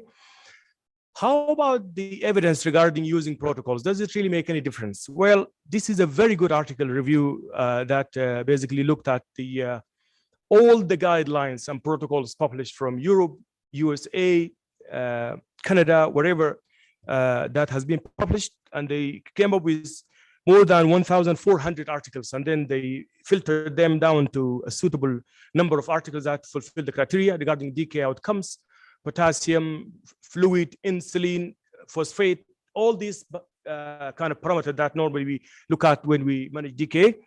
And I just give you the summary of the authors after this very rigorous. It's not a systematic review, but it's a narrative systematic review. So crystalloids are favored over colloids. I think most of us are practicing this, but the preferred crystalloid and hydration rate is not really yet defined. So people use different rates, but they all working so far. IV infusion of regular insulin human is preferred over subcut, although there are some studies, including ADA protocol, they actually showed that subcut insulin can be effective, but there was no head-to-head trials with the weight-based IV insulin. Consensus statement regarding fixed weight-based over sliding scale. Again, basically, there's weak evidence, but it is in favor of a fixed weight-based protocol. Potassium replacement, without saying it's imperative, but again, this is based on really weak evidence, and there was no real randomized control trial to see the different, potassium replacement. Bicarbonate replacements offer no benefit to DKA with a pH of more than 6.9. We all know this. In severe metabolic acidosis with a pH less than 6.9, again, there is lack of data really regarding consensus as well as bicarbonate administration. There's no evidence that phosphate replacement offers outcome benefits, so it really shouldn't be replaced routinely unless the patient has cardiac dysfunction or respiratory depression or anemia, or very critical low level less than 0.3. And DKA resolution rates are really often used by different authors. However, really there's no basically clear evidence to say that if you clear DKA very quickly, that really makes any better outcomes. So the summary really continues that the implementation of DKA protocols lacks strong evidence. I'm not saying lacking total evidence, lacking strong evidence. And basically there's no adherence. So one study showed that only 30% adherence has been reported by many centers. They only stick to the protocol in 30% of the cases. So the protocols were better in reduction the mean length of stay and also the resolution of acidosis. However, again, the data was inconsistent with regard to hypoglycemia. So some protocols showed improve or kind of reduce incidence of hypoglycemia during the DKA management, while others didn't. The same thing with hypokalemia. A few showed that there is benefit, but again, one review article showed that the reduction was not statistically significant. So the conclusion of the authors, actually, which is really, this is the biggest kind of study to look at all the protocols together. There is major deficiencies in evidence for optimal management of DKA, and current practice is guided by weak evidence and consensus opinion. So really there's a need for more studies to be done in this area. Recently, the JDBS, the UK protocols, have actually looked at their protocol, which was last updated 2013, and they audited basically the practice after using that protocol for 7 years, and they came up with a few important updates that we should really look at as practicing physicians. First, the fixed rate insulin of 0.1 unit per kg has resulted in basically hypoglycemia in some patients and hypokalemia. That's why they advocate reduction of the rate by 50% down to 0.05 kind of unit per kg to try to avoid hypokalemia and hypoglycemia. Also, the guideline actually assessed the problem of glycemic decay, and they mentioned some guidance. The treatment is really the same. You treat it the same way like the hyperglycemic decay, but there was a mention to it in the first line in the guidelines. But also, for the first time, they talked about ketosis-borne diabetes and the complex issues of management of decay in patients with advanced renal disease and dialysis. This is a very complex area. They gave guidance, again, based on expert opinion. How about the cost of decay? It is very costly. This is US data. We don't have Saudi Arabia data, unfortunately, to show the cost, but you can see the cost is rising from this review article over the years.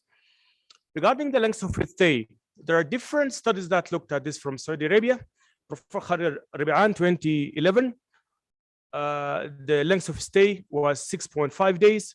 Dr. Musa al-Malki from our institute in King Fahd, 6.4 days. Dr. al-Harbi, the unpublished data that I showed you is around 1.4 days. Dr. Muhammad al-Harithi did the study with me in King Fahd when he was a fellow, and basically he showed that the resolution of decay was around 52 hours or 2.2 days. US resolution or length of stay around 3.2 days. So really we can see that we're doing better, and the length of stay is actually coming down over the years, which is really good. So how about mortality? Well, we know the complications of decay, hypokalemia, and hyperkalemia, and these are really very serious that can lead to cardiac arrhythmias and death, dehydration, shock, but in particular cerebral edema, which has more than 25% mortality really if it develops. Usually the risk factor for this is younger age, rapid correction, hyponatremia, use of sodium bicarbonate. These are risk factors for basically mortality. For the development of the cerebral edema. Now, this is here just the data regarding the mortality here from the US. You can see it is around 0.3% here, and it has been really going down over the years, which is trending basically down based on their data. From our study in King Fahd by Dr. Musa al-Malki, this is a study from Medina by Dr. Yusuf. The mortality rate was reported to be 3.5%. And this is again a study from King Abdulaziz from Jeddah, 2.9% mortality. And here is Prof. Khalid Rabi'an mortality in 240 cases. There was 0 mortality, which is really very good. And Dr. Musa al-Malki from King Fahd, 400 DKs, 0 mortality. So really, again, Dr. Muhammad al-Harbi's data from King Salman, 164 DKs, 0 mortality. So in conclusion, Mr. Chairman, ladies and gentlemen, DK and Hashimoto's states are serious acute hyperglycemic diabetic emergencies and require immediate recognition and effective and safe treatment to avoid serious outcomes. However, prevention of these serious diabetic emergencies is extremely important and is always preferred. Appropriate education of patients, caregivers, and healthcare practitioners is absolutely required for ongoing basis to actually try to adopt the sick day rules and how to check for ketones and how to correct hyperglycemia during acute illness. And all aspects of DKA management require randomized controlled trials that to affirm or redirect the management and formulate consensus evidence-based practice to improve patient outcomes. I will stop here and really will be very happy to take questions later on. Thank you, Dr. Imad. We'll have our discussion now with Dr. Zaki and Dr. Mohammed Al-Mahdal and Dr. Imad. So any question from the audience?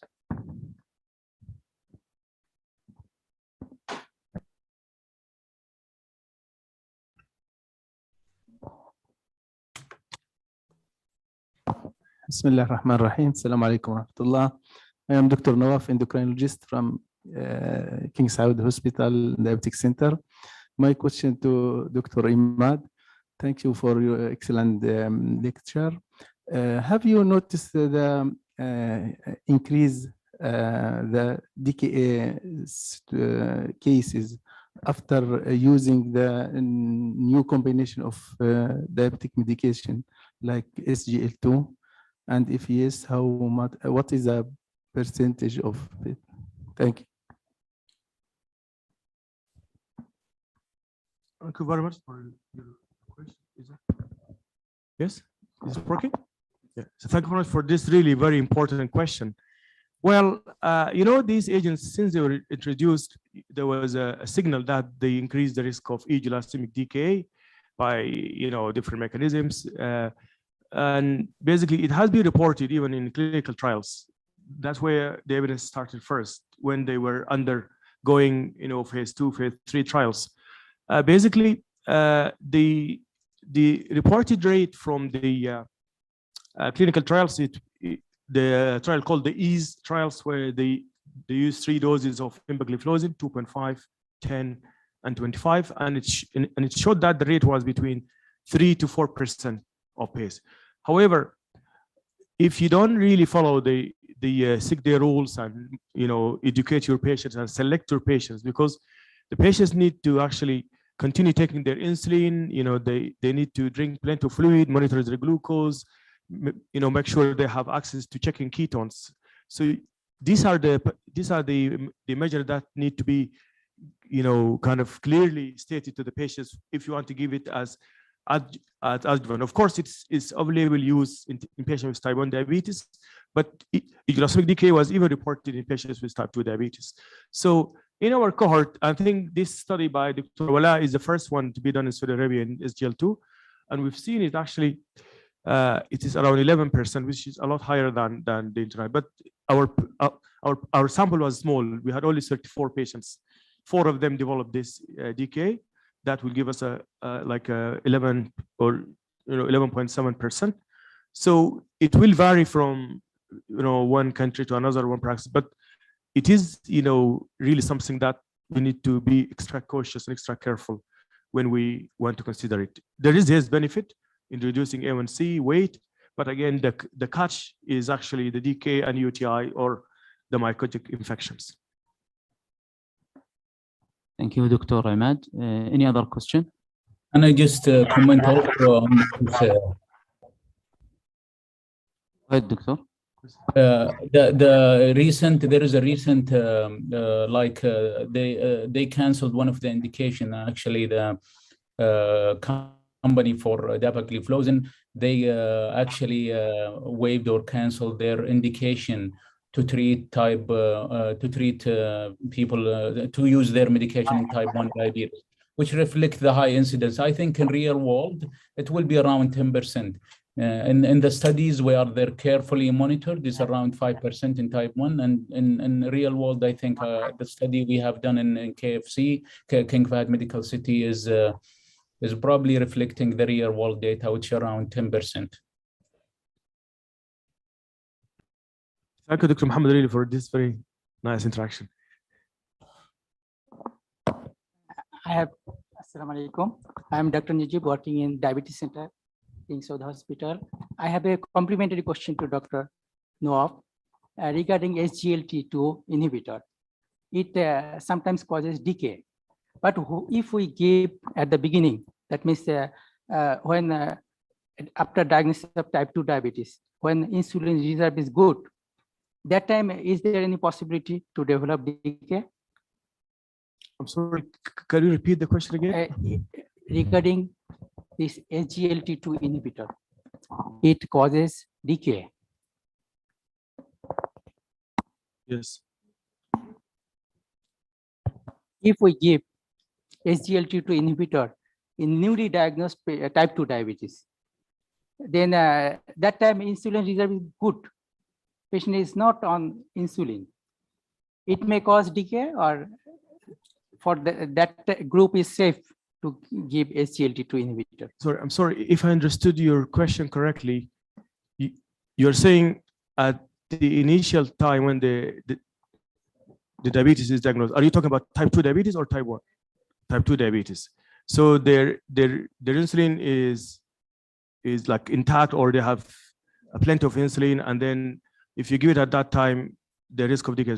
Well, if you've seen Dr. Mohammed Al-Mithil's presentation about the pathophysiology of type 2 diabetes, by the time of the diagnosis, they lose basically 50 to 60% of their beta cell capacity to secrete insulin. So they also at the same time have insulin resistance. So the answer to this question is really that hasn't been looked at, although they have been used in kind of newly diagnosed patients, but I'm not really aware of any data to say that if you do use them early on, that would not put patients at risk of age-lasting decay. To be honest with you, the actual exact mechanism really hasn't been fully understood. But some patients actually they reduce their insulin when they start using SGL2, and then by the basically the diuresis or the frequency of kind of urination, dehydration, that usually put them at higher risk of actually kind of developing ketosis. Actually, I may also ask Dr. Mohammed if you have really an addition or any clarification. Yeah, so I don't think there is any data. I'm not aware of any data to indicate if you start SGLT2 earlier, that will affect the rate of decay. There's a question from the online audience to Dr. Imad. Any relation between COVID-19 and number of DKA cases? Okay. Well, this is an interesting question. We have seen really during the pandemic, there are so many patients who present basically with DKA as the first presentation of diabetes. And, that has been really associated with, basically that has been reported worldwide. The exact pathophysiology of COVID-related diabetes is not really still fully understood. And we still don't really know the natural history of that type of diabetes. Does it really resolve? Does it, persist, after the COVID is actually cured? There were some, reports of some cases which actually improved, and they were able to stop insulin. So I don't really have enough, information about the long-term outcomes of COVID-related diabetes, but we have seen DKA with COVID presenting as first time. I will also ask my dear colleague, Dr. Mohammed, if you have data or if he's aware of any recent studies that looked at this. Yeah, I think while and I looked to this in our study, there is an increased risk of DKA when there is type 1, and also in type 2 we have seen a lot, and also I don't recall the exact number, but there was an increased risk of DKA in both type 1 and type 2 diabetes if they develop a COVID-19 infection.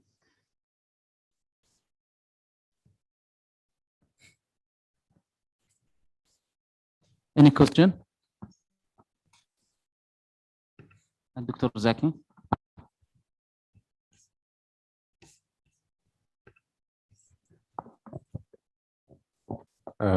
Thank you, Dr. Imad and Dr. Mohammed, for these nice presentations.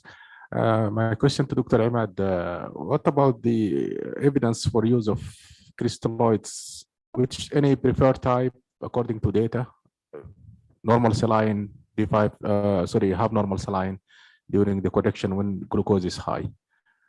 Okay, this is a very interesting question, Dr. Zaki.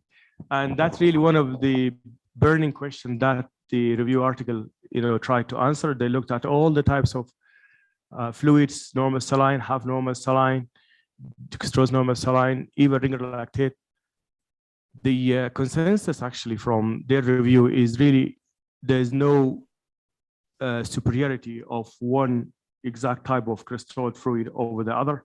And basically all of them led to resolution of decay without really any adverse outcomes. So this is why they were not able to actually clearly recommend one fluid over the others. So some people who actually argue against using hypotonic fluids like half saline, because of the risk of cerebral edema. But again, this is not based on strong evidence. And really, the problem with DK, protocols or studies to look at the protocols, the number of cases is not that large to actually run a randomized control trial.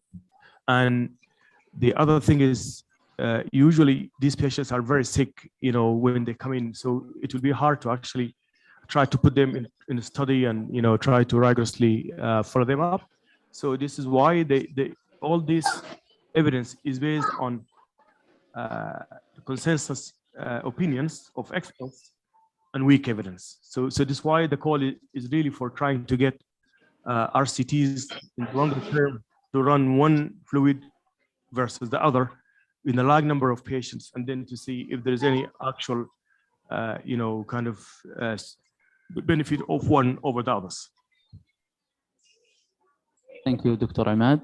We'll go for break for 20 minutes. We will see you, inshallah, at 6. Thank you, Dr. Al-Mahdal. Thank you very much, Dr. Zaki. Thank you.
What is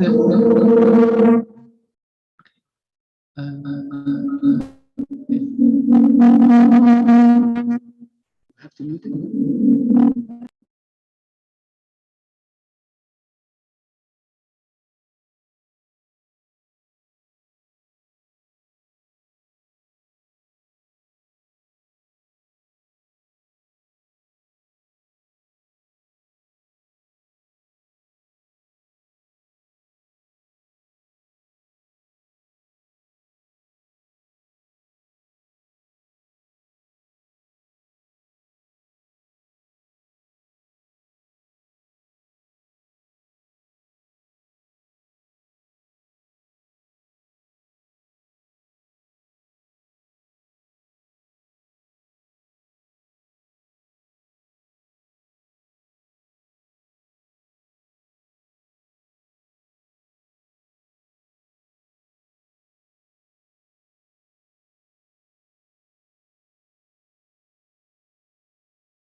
دكتور صوت حضرتك مش واضح.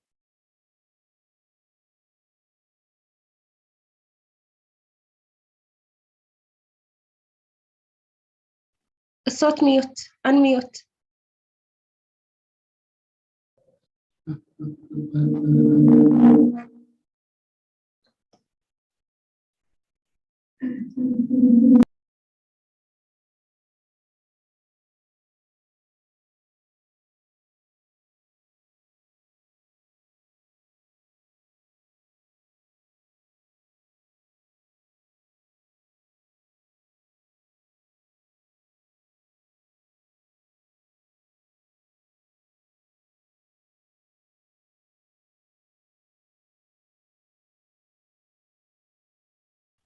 ما زال ما في صوت.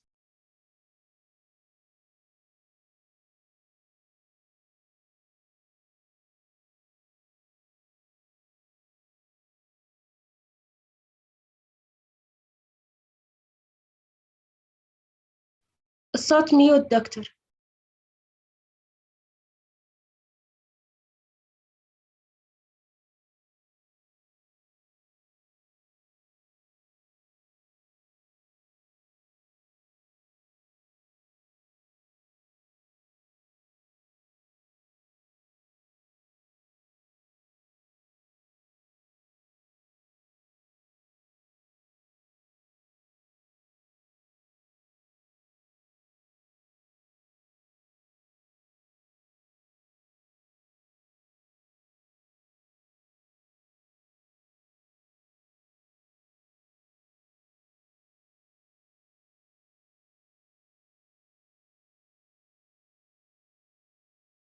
Let me throw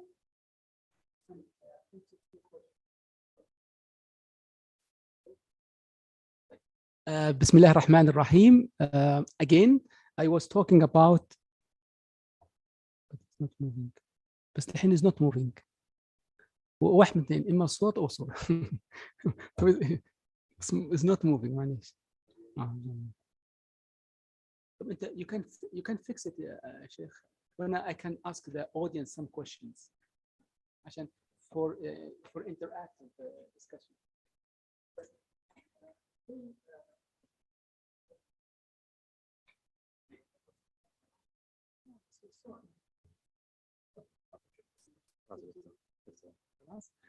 طيب الآن كويس الأمور. طب خلينا نشوف لحظة. Okay, now is moving now. الحمد لله. Okay. طيب. طيب I was talking about the closing the loop of insulin pump. Where do we stand? We stand very close to complete closure of this loop. And when we are talking about the loop, we are talking about pump and monitor. So our problem when we talk about technology related to insulin pump therapy, we are talking about a device which is pump and glucometer. The pump is pumping the insulin, the glucometer is checking the glucose continuously, but there is no good communication between these two devices. So we are trying just to, I mean, not me, I mean, the scientists, they are trying to close this loop and to improve the communication between these two devices. So the question here, well, where do we stand? I said that we are standing very close to complete closure of this loop and closure of this gap between these two devices. So this is the answer of the title of my presentation. Where do we stand? Very close, hopefully. And I was talking about the diabetes technology, and we had a great conference last week talking about the diabetes technology and the companies who displayed their technology, starting from the softwares, the platforms, the devices, and also insulin pumps, which are called smart insulin pumps. Not only that, we invited our Saudi local mobile phone diabetes applications, and they talked about the services they are using remotely and using this technology. So, I mean, the technology is advancing so quickly. That's why I'm very optimistic that we'll be closing the loop between these devices, inshallah, very soon. And because the closure of the loop, this is something in the future, I thought just I'll go back just a few steps back, so to talk about the history of pump therapy. And I showed the audience here, at least in the conference room, this photo of Yale University. And the reason I'm showing them this photo of Yale University, not because only I like this university where I did my residency, because of this gentleman. And I was about to ask the audience, what is the name of this great diabetologist? Some of you maybe you know him, some of you maybe don't know him. This is William Tamberlane. William Tamberlane, he is the father of insulin pump therapy. This is the picture of William Tamberlane. He is 80 plus maybe, but this is his picture on the right side of the slide, and he is around 30 plus. And on the right side of Dr. Tamberlane, this is Dr. Sherwin, and on the left side, this is Dr. Janelle, and both of them passed away because they are a little bit older than him. Can you see the kids in the same picture? You think that these are diabetic children, and this is true, they are diabetic children, but they are carrying a device called dyspheral pump. So this pump, patients with the blood disease like sicklers, like thalassemic patients, they are requiring frequent blood transfusion, causing iron overload. So we used in the past, maybe the old generations remember that, to have this device, which is carrying dyspheral, which is a chelating agent for iron. So they are chelating this accumulated iron because of the repeated blood transfusion using this pump. So Dr. Tamberlane at that time, this is in the 80s, he looked at these dyspheral pumps and he said, okay, this is the pump we need to continuously infuse insulin. And this is the start of insulin pump therapy. And he published his paper in 1980 under this title, Treatment of Juvenile Onset Diabetes Using this Portable Pump, which is originally a dyspheral pump. So this is a little bit of history. Again, back to the history. This is the University of California, San Francisco, where I did my endocrine training. And the reason I'm showing you this picture because of this. This is Medtronic company, which is a few miles away from the UCSF. And my apartment at that time in the 90s was in between the university and this company. And I had the pleasure to visit their museum, the Medtronic Museum. This is the company which is making insulin pumps. Nowadays, there are a lot of companies, but in the past, it was the only company. And this is the innovations and the progressions of the insulin pump therapy from a large, difficult to move and mobilize pump to very small portable pump. You can hang it anywhere. In 2000s, actually in 1999, we started our first child on insulin pump therapy. And with time, we were accumulating more and more children with insulin pump therapy.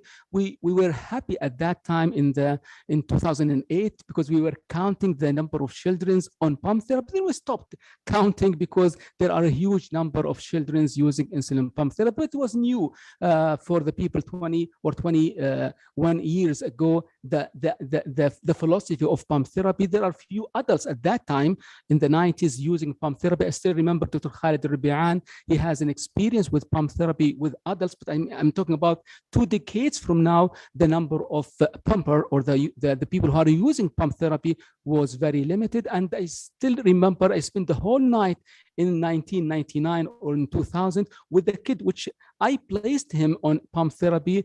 And I remember one of the fellows, there is no fellows, I mean, one of the assistants, he told me that I'll bring you a cup of coffee from a new coffee shop. And he told me this coffee shop is new. It's an American one. It's called Starbucks. Starbucks.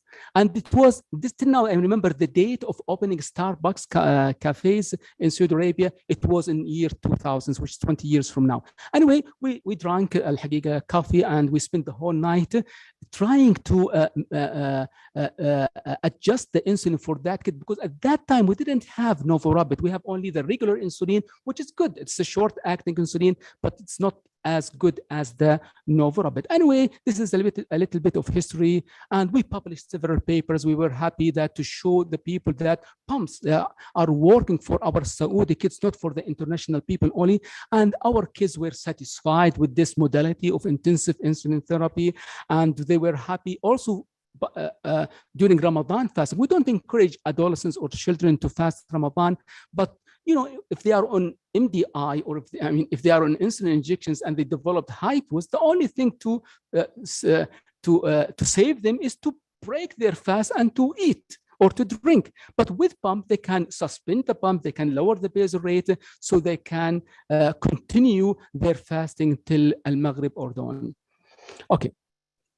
This is the progressions of insulin pump therapy. I mean, people are talking about the history, but the difference between me and them, I lived this history. The first child, I put him on pump. It was the Minimid 508 pump. That pump was very primitive pump, صراحة. I mean, the basal rate, we have only one single basal rate. It is not adjustable. You have to manually adjust that basal rate. The pump itself, the Minimid 508 pump, is not connected to a continuous monitor. So there was no sensor at that time, no suspensions, nothing. Yeah, if you put the child on the pump, he will be on the pump. And we were manually giving him the meal boluses and the correction boluses. So it was very primitive pump. The first generation of Minimid 508. With time, things improved. Then we had the 530, which is called VIU. That one is connected and hooked to a glucometer. So in case of lows, the pump by itself will suspend. Then we got the 640 insulin pump therapy. It has another feature. It can predict the hypos and it can suspend 30 minutes before the child going into hypos. Then we got the 670. Now we have the 780 and the IQ pump, which is with a lot of features. One of them is the O2 bolus corrections. So now we have a good number of children on control IQ Slim 2 pump, and this is the difference between the two. We have basal IQ pump and we have the control IQ pump. The first one is launched in 2018, and the other one, which is IQ, which we have it right now, it was launched last year, and we have so far 11 children on the control IQ tandem pump. If you ask me what are the features of this pump, these are the features of the pump. Number one, it will give you, as I told you, auto boluses in case of high. I mean, if your blood sugar is above 180, the pump by itself will give you auto boluses. Not only that, but also during activity, for example, during the sleep, it can adjust the infusion rate within a very narrow limit. If you are exercising, for example, it will be in a higher level, and I will show you the pictures of that to understand what I mean.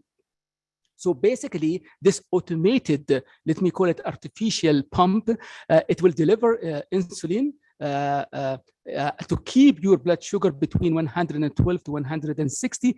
But in case the blood sugar goes above 160, the basal rate by itself will go up. And in case your blood sugar went down less than 112, by itself, the basal rate will go down. But if the pump predict in the next 30 minutes that you will go low, it will suspend by itself. And if the blood sugar went up above 180, the pump by itself will give O2 boluses. So it's almost like an artificial pancreas. This is the picture showing you how the pump predict, suspend, and by itself, if your blood sugar getting up, it will resume the infusions. The good thing about IQ technology, it doesn't need, I mean, the Dexcom, which is the reader for this pump, it doesn't need finger sticks like the 780 Medtronic insulin pump. This is the Minimid pump. We have two version of this pump. We have the 670, which was approved in 2016, and also we have now the 780. But the problem with the 780, which was approved last year, and we have it in our hospital, in a few of our children's, the problem, it needs calibrations and finger pricks. But I heard that we will be getting the Guardian 4, which is the sensor or the glucometer of that pump. So that one doesn't need calibrations, so to be like the IQ pump. So there's a great improvement in technology of pump. So this is the pump which I'm talking about, and we are looking forward to get it, inshallah, soon in the Saudi market, Minimid 780 with Guardian 4, which doesn't need calibrations and finger stick. So, I mean, a good number of studies showed in tandem IQ and also in Medtronic that the injections will be much less because you don't have to give your child insulin injections, no finger sticks, and it's recommended for our patients. And studies showed that it will improve what's called the time in range. We want our kids to be within the range, within 70 to 180 milligram per deciliter most of their time. And these pumps and these advanced pumps and technology will help them to achieve that. This is a quick difference between Medtronic and Tandem IQ pump. It's almost the same, but as I told you, the sensor in Medtronic will last for 7 days. In Tandem, it will last for 10 days. And till now, the 780 Medtronic, you need to do calibrations. In Tandem, we don't need to do calibration. And we are also looking for this pump because some of our children, they have what's called the patch pump without infusion set. It's called Omnipod. We have a version of Omnipod, a new one is called Omnipod 5. This one is a closed loop. It's hooked to Dexcom, so it will provide a complete system for our kids. And I mean, people are talking about using technology, and this is the aim of why we are using this technology and why we want to initiate pumps for our patients, because we want to increase the time in range. At the same time, we want to decrease the time below range and the time above range, because there's a good correlation between the two, between being in range and the complications. For each 10% increase within the range, you will improve the complications by 60%, talking about retinopathy, or 40% talking about renal problem like microalbuminuria. But when we are talking about pumps, I mean, this is very nice slide for me. We are talking about technology and improving technology between two devices, which are the pump and the monitor. And we want to improve the communication between these two devices to close the gap between these two devices. Like, and I'm telling my trainees, at least, that we have another gap we need to close, which is between a human and a human, between physician and patient. So whatever technology we are importing from outside, if we didn't close the gap between us as a physicians and our patients, whatever technology we are importing, it will not work for us. So this is the most important gap we have to close. That's why I like Twitter, and I'm always saying that between al-madakha wal-hassas, which is the monitor, there is fajwa, and there is a gap, and they need somebody to fill this gap and to close it. Like, there is another gap between al-tabib wal-nas, and we need somebody to close this gap. So I call the gap between al-madakha and al-hassas as fajwa, and I call the gap between al-tabib wal-nas jafwa. Yani if you if you have a child or you have a patient with diabetes, you have to accept him and smile in his face to close this jafwa between you and physician. And also we'll leave the scientists and those who are working on developing better and better technology to close this fajwa between المضخة والحساس. So this is a very nice tweet, at least for me, and this triggered some of the shu'ara who are following me to write this very nice شعر. ما بين الجفوة والفجوة أميال تبدأ من خطوة، فالفجوة يردمها وعي بمضخة حساس القوة، والجفوة يهدمها ثغر بسام بمشاعر حلوة. تلك التغريدة رائعة لا يتقنها إلا الصفوة. لو أن الجرجاني this is expert النحو لو أن الجرجاني قدرا شاهدها طار بها نشوة، فجناس بلاغتها سحر بلغ الإبداع به الذروة. ناس حساس وجناس يهدمها عنوة، هي جرعة وعي باهرة ولأرباب الحكمة سيكم سلوى. This is يعني in Arabic. Let me just, because of the time limitations, I will take you through the dreams, which I dreamt صراحة. I don't know about the new generation. They didn't have these dreams like us, who lived these dreams over years. So the first dream is to make this technology, I mean the closed loop, feasible. Like in the second one, to take it to the patients. So the first thing, it's called, by the way, it's this dream project called Dream 1 or 2 or 3 or 4. So the Dream 1, to make it feasible. Dream 2, to apply this technology in patients in the hospital only, because they need very close monitoring. Then taking them to a camp. Okay, in the camp, these patients will be under the supervisions of the healthcare providers, and doing it overnight. There's a big difference between testing this technology overnight and during the day, because during the night, the children are sleeping, but during the day they are eating. So it will be very challenging for the pumps to work while the child is eating. So the first step, to make it feasible. Number 2, to test it in the hospital. Number 3, to test it in a camp.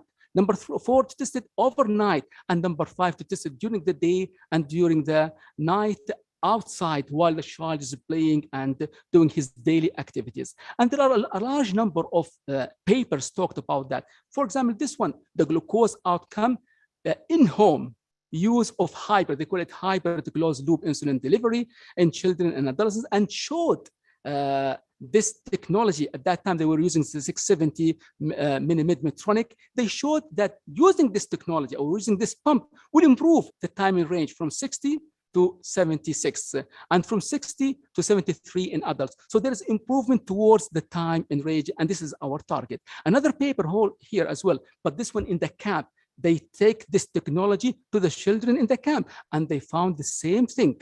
The number, for example, the number of frequency of hypoglycemic attacks using the 640 this time insulin pump, which can predict lows, it was only 7. And if they are not using it, I mean, if they are using a regular pump with sensor, the number of hypoglycemic attacks was 22. So using predictable pump also improved the rate of hypoglycemia. Then they are doing it or testing it during the day and during the night. And the same thing, things improved. I mean, the glycemic control improved in adults and also in pediatrics. And the time in range did improve. Here, another one. This is the study. Look here about the improvement in time in range using the closed loop and using the regular sensor augmented pump. Look at the time in range. How much improvement in the time in range in different during the day, it did improve, and during the night also it did improve by closing the loop and providing our kids and our patients with this technology. Then we were happy with this paper talking about the 6-month randomized multi-center trial of using closed loop pump, using this time the IQ technology. And here's the result. I mean, the rate of time and range improved from 60 to 70. So this is a great improvement comparing closed loop with the sensor augmented pump, which is the regular pump. I mean, several papers, I cannot just list for you. This is the paper talking about the 640. This pump is also sensor augmented, predict lows, and showed, look at the number which pump detected, 73% during the day was detected and prevented by the pump. I mean, the total number of the lows which are not detected is 26, but the majority of these lows were detected and prevented by the pump. This is during the day. During the night, around 77% of the lows were detected and prevented by suspension by this pump. So the technology did work for our patients. Here the way the pump is predicting lows. If the readings goes down, it will be predicted by the pump will suspend, so the infusion set will suspend, so the numbers will go up again. This is now Medtronic company and also Tandem company. They posted their what's called real world studies. This is 1 year real world use of control IQ among a good number of patients, maybe 9,000 users, and look at the time and range. At the beginning it was 60, then improved to 70, 70, and 70 plus. So the use of this technology did improve the time and range. The same thing, Medtronic they posted their results, but didn't publish it yet like the Tandem, but they showed the same thing. About almost 80 of the patients, they had a good A1C, less than 7, and about 77% of these patients, they had the readings within the range and above 70%. But the problem is the cost. And tomorrow, if you are interested, you can attend our webinar talking about the cost of insulin pump therapy. This technology, what we call it closed loop technology, is very expensive. I mean, the cost of each pump ranging between 48 to 51 or 52,000 riyal. So it's costly.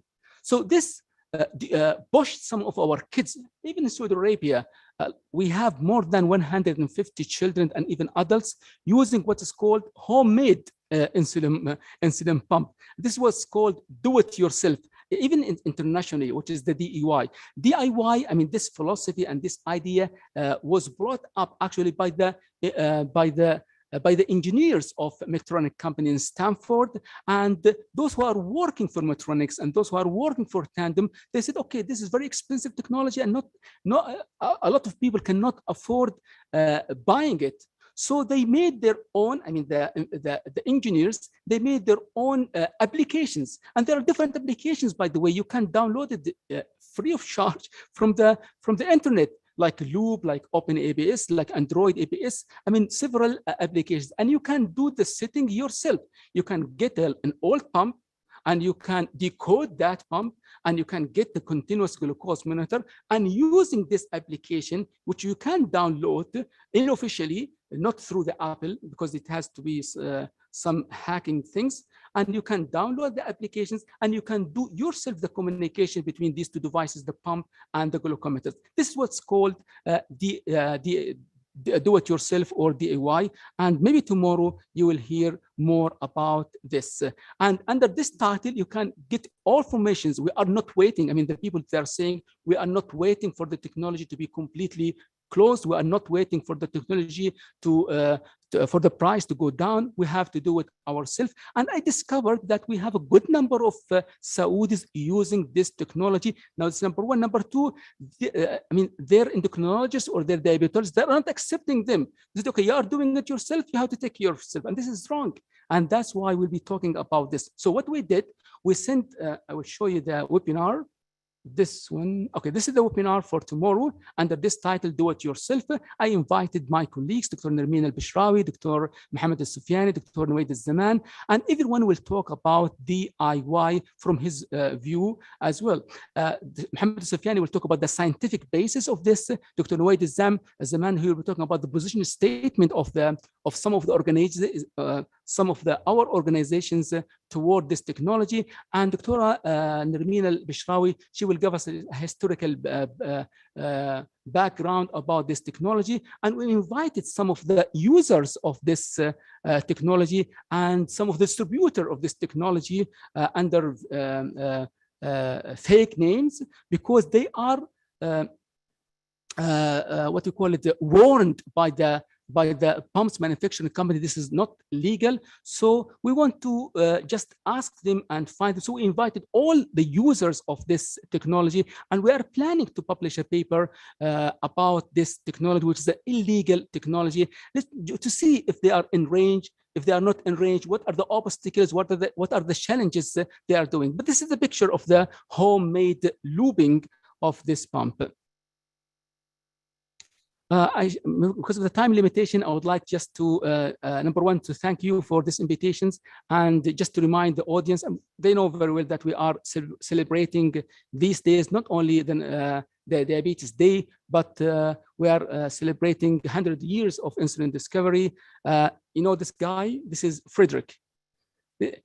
Frederick, what? Bant.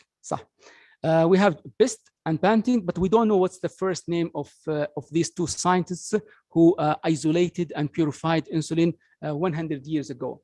So this is Frederick, and this is شعر for Frederick. عطاء الأنسولين أتم قرنا في هذا وفاء واحتفاء بها أنهى فريدريك الرزايا ولله المشيئة والقضاء مضى قرن وفي هذا اعتبار بأن العلم ليس له انتهاء وأن الطب يحيا كالخلايا تجدد روح خافقه الدماء فيا هرمون بيتا قد حبيت مقاما في تدفقه بقاء بأنسك نحتفي ونلين شكرا. أنسك نحتفي ونلين شكرا. This is أقول علامة براءة اختراع حقتي أنا صراحة. الإنسولين هو أنسولين، فكثير من الشعراء عجبهم هذا الاختراع، فthey are using it في أشعارهم. بأنسك نحتفي ونلين شكرا ففي ترياق موردك الدواء. طبعا عندنا عدد كبير جدا من الناس اللي يتابعوني في تويتر، they are sending me أشعار احتفالية بيوم السكر العالمي، ممكن أشارككم فيها إذا كان بقي وقت. عالميا حل يوم السكر موعد يحلو وإنجاز ثري، كل طفل سكري اليوم يحتفي وصدى الميعاد بالخير حري، فهو يوم الأنس واللين معا وهو ميعاد اللقاء المنبري، جاء في 14 منصفا ومضيئا شهره النوفمبري، هتف الأطفال شكرا عاطرا بشذا المسك ونفح العنبري، غردوا بأسمائكم أطباء السكري أنتم ذو العلم والمجد الثري، لست وحدي من تباهى بأسمائكم فأنتم منبر طفل السكري، أنتم والبسمة وجهان معا بصفاء ونقاء جوهري. شكرا جزيلا.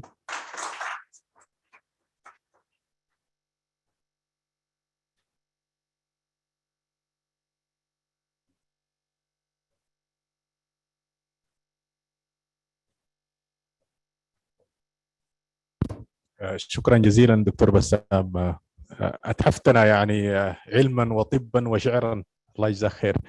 And actually you put us closely to the closed loop and closely to our patient. And جزاك الله خير. Thank you very much for this nice talk. Just to remind our audience, especially those on the online, to put their questions in the question and answer box in order to answer it after the end of the session. The next talk will be about hypoglycemia in diabetic patient, and the talk will be presented by Dr. Imad Brema, the consultant in endocrinology and diabetes from King Fahd Medical City, and Dr. Imad has been introduced before. So the floor is yours, Dr. Imad. Welcome.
Assalamu alaikum مرة أخرى.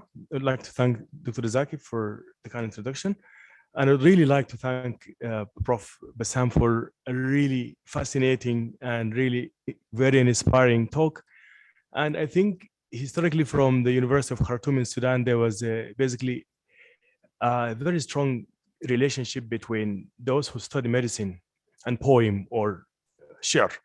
فطاحة الشعراء في السودان كانوا من كلية تجع خرطوم. They really created a group اسمهم الشعر الحلبنتيشي, just like say really poem for fun. And they were very, very, very, really popular. And basically a lot of the doctors in Sudan really kind of write poem and inspire. So I think there is a relationship. Now I can smell it now from Dr. Bassam between studying medicine and actually having this wisdom and this. So thank you much for that. So I'll actually talk about hypoglycemia, risk assessment and management in patients with diabetes. These are my disclosures for this talk. So these are the outlines of my talk. We talk about definition, classification, and of hypoglycemia, morbidity and mortality associated with this acute diabetes complication.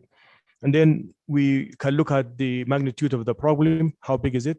And then we can go briefly about the assessment of patients with hypoglycemia and awareness. And then we talk about management, but Dr. Bassam has paved the way. When I come to technology, I don't have to say anything. You've seen the evidence, the very robust, strong evidence that when you use technology, it does work for hypoglycemia. But again, the expense will be an issue, but the DIY is another inspiring thing that I'll be happy to actually attend more and see what will happen in this interesting, famous meeting.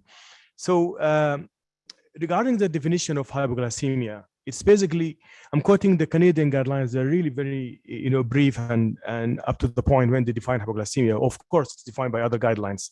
So it's the development of neurogenic symptoms such as tremors, palpitations, or sweating, or neurogenic symptoms such as difficulty in concentration, confusion, or drowsiness. When the blood glucose is low, below 4 millimole per liter in patients who are taking insulin or insulin secretagogues, and then the response of these symptoms to a glucose load to fulfill the Weibel triad. The ADA classifies hypoglycemia into 3 levels. Level 1 below 70 milligrams or 3.9 millimole per liter, and level 2 below 54 milligram per deciliter. And level 3 is basically any severe event that is characterized by reduced level of consciousness and requires a third party to administer glucose or glucagon to correct the hypoglycemia. Level 2 and 3 are called severe, and they are associated with a lot of morbidity and mortality. And this will be the focus of our talk, to try to dissect them and actually talk about them more.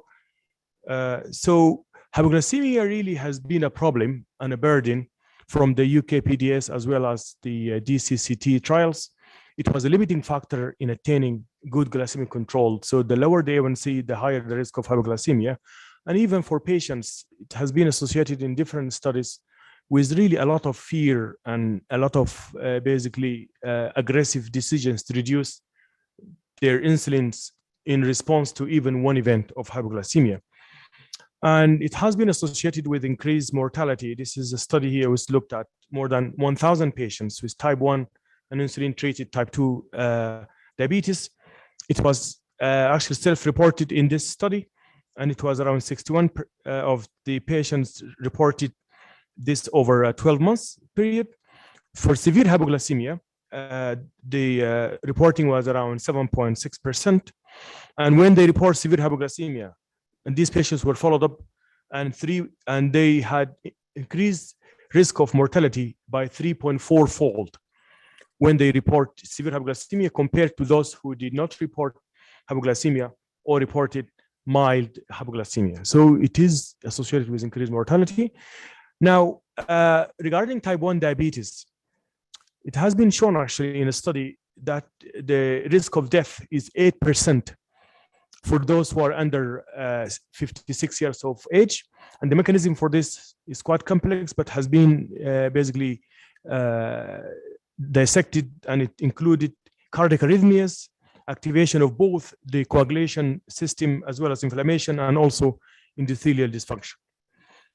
Also, type 2 diabetes patients who are slightly older, they develop cognitive impairment and dementia with the severity of hypoglycemia. And also that was in a stepwise manner. So the more frequent severe hypoglycemia, the more decline in cognitive function and increased risk of dementia.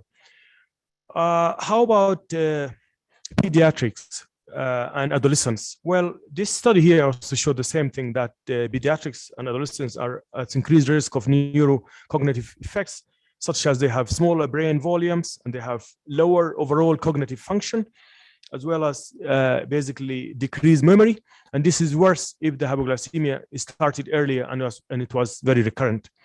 Also, it's associated with increased anxiety and insufficient sleep. And there has been a study which showed that basically after episodes of severe hypoglycemia, those kids and adolescents, they increase their A1C and keep it up for the next 2 to 3 years to come. And that really makes it harder to control it again and put them at risk of microvascular complications. Regarding severe hypoglycemia, how big is it of a problem? Well, there are different studies which looked at severe hypoglycemia. Here is a study from Scotland, 267 patients. They were basically studied to report 1 month of hypoglycemia incidence. And for type 1 patients, they reported 42 events per patient years, and 9 of them were severe, while for insulin-treated type 2, the rate was 16 events per patient years, and 5 of those were severe. And the predictors for severe hypoglycemia in this cohort was for type 1, history of previous hypoglycemia, and also prescription of any oral medication, what we call it polypharmacy. For type 2, insulin-treated type 2, the predictors for history of previous hypoglycemia again, and also the duration of insulin therapy. So the longer the duration of insulin therapy, the higher the risk of severe hypoglycemia. The largest study really today that was done regarding hypoglycemia is this study called the HAT study. It's the hypoglycemia assessment tool. And it was done in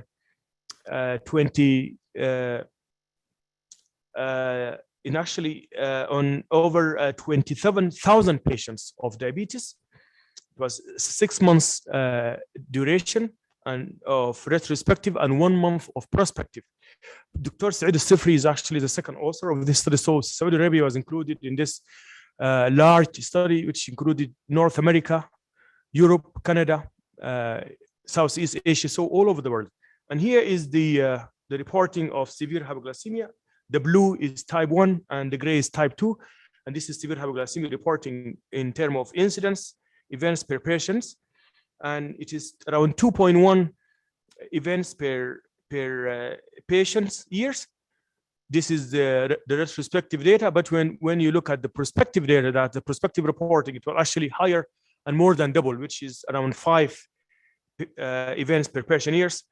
Type 2 insulin treated are to a lower extent, 0.9 events per patient years for the retrospective, and around 2.5 event years for the prospective reporting. So this is showing it is a lot more than what has been reported before. The annual rate, again, of hypoglycemia, this is the different areas of the world: North Canada, North Europe, East Europe, and Middle East. You can see the breakdown here. The overall actually is around 73 for overall hypoglycemia. And for the nocturnal hypoglycemia, it was estimated to be around 11.3 for the overall cohort, with variation from one region to another. The same thing for type 2 diabetes here in this graph. The overall, sorry, the previous slide was type 1 diabetes. This is type 2 diabetes, 19 basic events per patient years for the overall cohort, for the overall annual hypoglycemia. And for the nocturnal hypoglycemia, it was around 3.7 events per patient years, again with different regions having higher and lower number. And the hypoglycemia actually the risk was increased with the duration of insulin therapy as well as the duration of diabetes. So the longer the duration of insulin treatment, this is basically for for type 2 mainly, but because we know type 1 are treated from day one with insulin.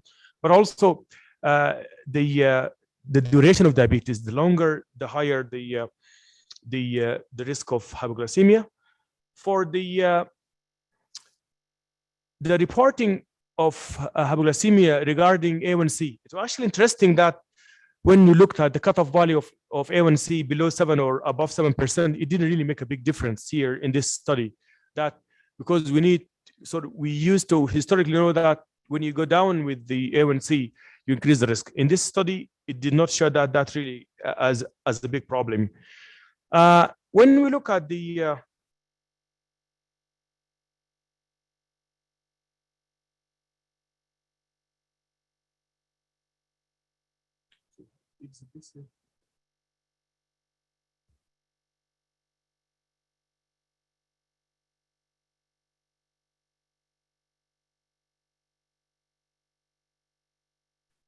this is the DCCT data actually to show the incidence of severe hypoglycemia in the first era of the DCCT. That's from 1984 to 1993. It was around 19 events per patient years. But the follow-up period after that for 30 years, it was actually lower at 14.7 events per patient year. And this is actually shown in two studies, one from Germany and Austria called the DPV study, and the other one is from Australia called the WACDD studies.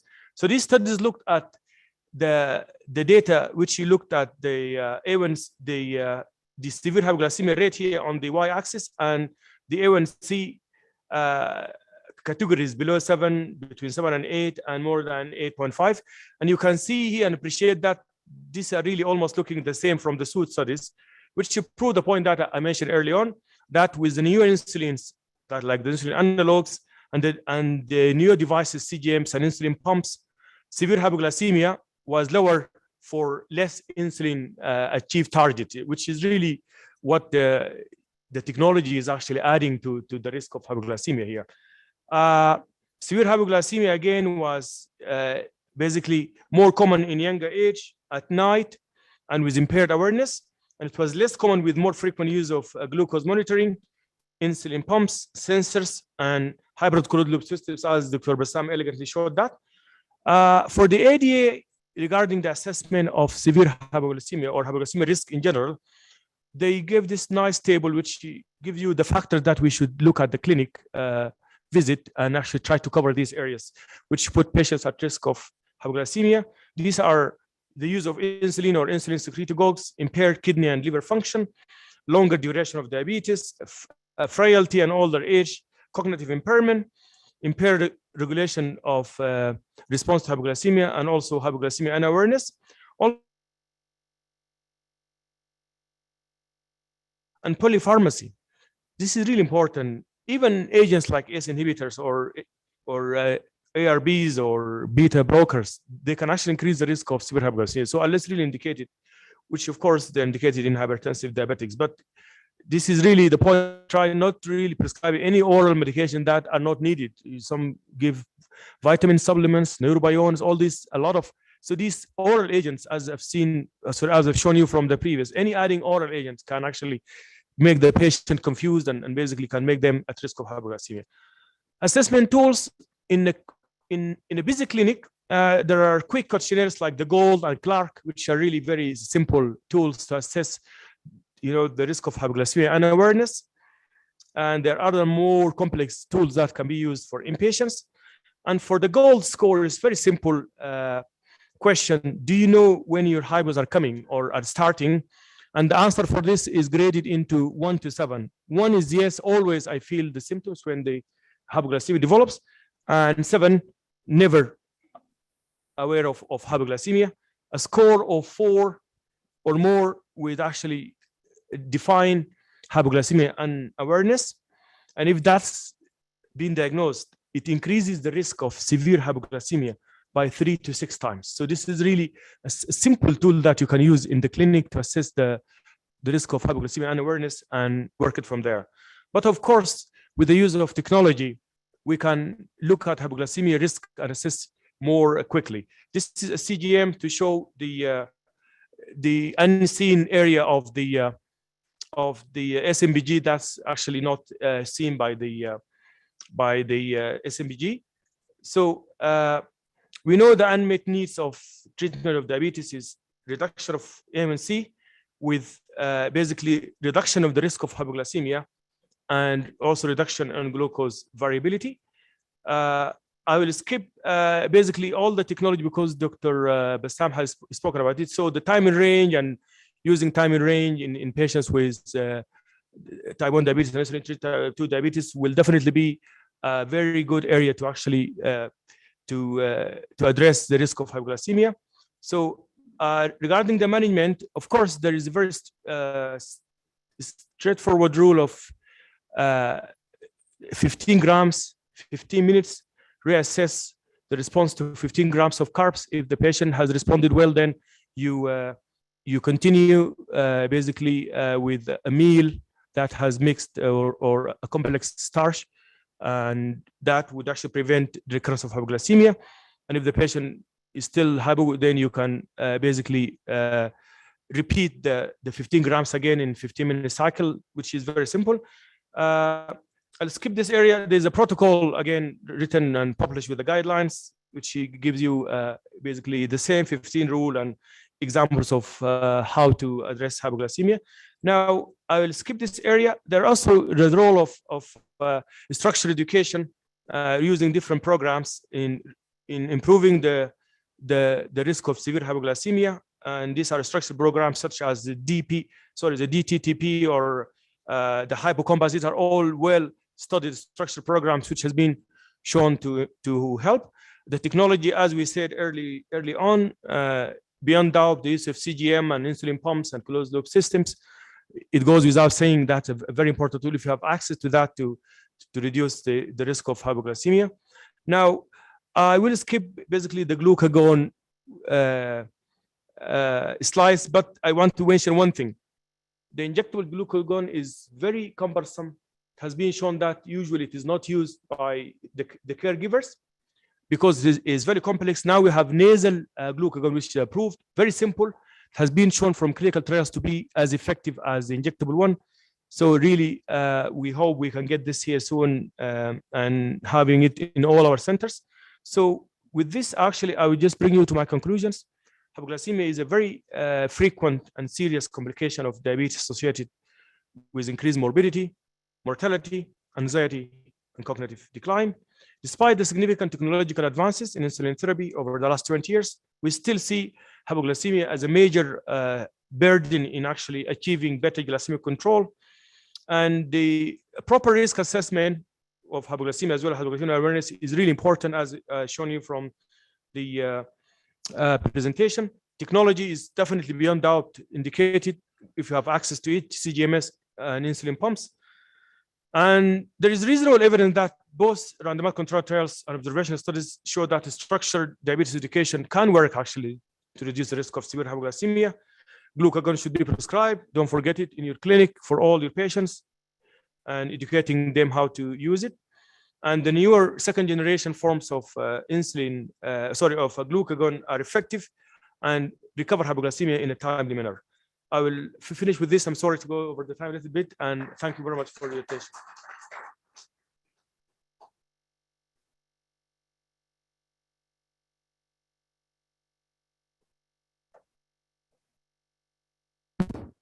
Thank you very much, Dr. Imad, for this nice talk about hypoglycemia in diabetic patient. And now we will be back to Prof. Bassam, and he will take us through available diabetes applications and the virtual coaching. And also we hope that he will give us some ash'ar again to make the talk fruitful. Thank you and welcome, Dr. Bassam. Prof.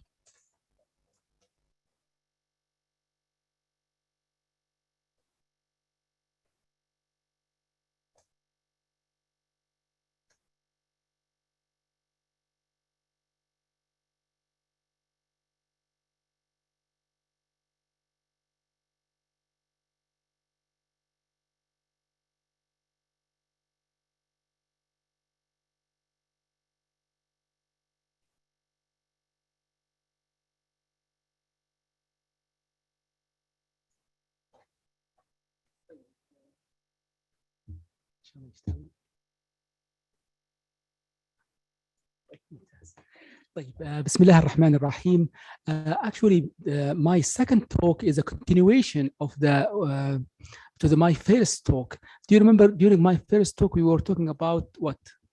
About al-fajwa, which is the gap between the two devices, between the pump and the monitor, and we talked about that scientists or pumps manufacturing companies, they are trying to close this fajwa between these two devices, and they are working hard, and inshallah they will be closing this fajwa soon. Like, and also during my presentation, I mean the first one, I talked there is also another fajwa, and I called it jafwa between us as a physicians and our patients. And this is understandable that we have jafwa between us and our patients because of this. Diabetes is increasing, and the number of diabetics are increasing. We have right now 540 million diabetics worldwide, and the number is expected to be 700 or 800 in the next 20 years. So we cannot cope with this increasing number of diabetics worldwide and also locally and regionally in Saudi Arabia. Our clinics are full of patients. We are not giving these patients enough time. So we are seeing these patients every 3 months, every 4 months. And I remember writing an Arabic article in a Riyadh newspaper, because I was a regular writer at the beginning in الاقتصادية, بعدين in Al Jazeera, بعدين in Riyadh for the last 20 years. And I don't know, I'm not good listener to songs. لكن فيروز, she has a very famous song saying زوروني كل سنة مرة. I thought this is the theme of our diabetologists, and they are saying their patients زوروني كل سنة مرة. Because of what? Because of the crowded number of patients in the clinics. We cannot cope with this huge number of diabetics. So those who lived with Beirut and listened to her beautiful songs, I think adapted this song and the name of the songs in the title, and they start using it in their clinic. So just Beirut توفت, so we stop seeing. We want to stop seeing our patients every year, and we have new modalities to see patients every day by using the technology. One of the technologies is the mobile phone technology, which I consider it as a good supplement to our traditional care. I mean, our physical clinic visits. And there are two ways of using this technology. The old version, which is the SMS, MMS, and this is outdated. Although I have 2 papers about the use of SMS, MMS in patients with diabetes, like now is the era of applications, and the Minister of Health made a good and developed a good number of applications, and we have to use these applications in improving the care of our diabetics. Because of this, the number is around 400, and the expected number to be more than that in the next future days. This is not worldwide, globally, but also locally. So this line is going up. We need solutions to bring it down, and the only way to bring it down by effective collaborations and communications, and removing this jafwa between us and our patients. So I worked for a company. It's called Mobile Phone Company, M-Health Company, and I wrote an article in a Riyadh newspaper a long time ago under this title: التقنية الأكثر استخداما في مواجهة المرض الأكثر انتشارا. The widely spread technology against the widely spread disease, which is diabetes. And we are good in Saudi Arabia in using this technology. In Twitter, we are number 2 worldwide using Twitter. So we are good in using the social media, and we are spending good time on our cell phones. So let's utilize it properly. And this is another article from the Arab newspaper talking about this, about the growth of use of Twitter and social media in Saudi Arabia. So again, we are spending more than 6 hours average using our cell phones in Saudi Arabia. So actually, there are several papers talking about that, about the use of applications in diabetes care. messages, and also applications. This is the meta-analysis. Meta-analysis means a group of papers. They were analyzed by investigators, and this is the result. About 15 papers met their inclusion criteria, and they found that this technology, I mean the mobile phone technology, is very effective in education and also in supporting our patients with diabetes. This is another one, systematic review. Again, a review of a good number of patients. Here they're talking about 50 plus patients, and the majority of these patients, the majority of these papers showed that using this technology will improve the efficacy and the safety regarding diabetes. I mean, the A1C and also the rate of hypoglycemia did improve by using this technology. So when we talk about the mobile phone technology, we are talking about SMS and MMS, and also we are talking about consultations, I mean remote consultations, and also it's good to have a call center where patients can call and find an answer. This is our first paper, which we published like 7 years ago. So we were ahead of people when they are talking about technology, and we looked at the effect of messages on children with type 1 diabetes mellitus. And the design of this study is very simple. We want just to test this technology and its effect on our diabetic children, and we were sending them just messages over 6 months. And we created and we wrote about 30,000 messages to these children. We considered these messages as educational messages for our kids, and they consider it as reminding for them to take insulin and to check their glucose. And we looked at all parameters: A1C, hypos, hypers, the mean fasting, the postprandial glucose, the frequency of ER visits, hospital admissions, the rate of diabetic ketoacidosis, the rate of missing insulin, and also the rate of blood glucose monitoring. And we tested their knowledge after sending these messages over 6 months. So we were sending, I remember, between 5 to 7 messages with collaboration of the STC company, and we were calling them in between.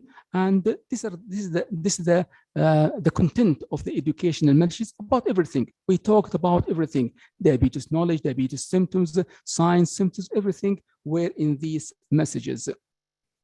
Also, we were sending them interactive messages. They liked it, and also short video clips, and also infographics like these infographics. This is an example of the infographics we made for our kids, which they like it.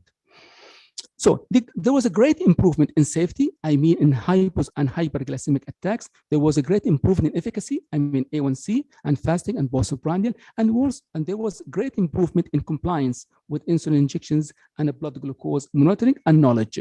And look at the numbers here. Just compare before sending the messages and after sending the messages, how significant things improved.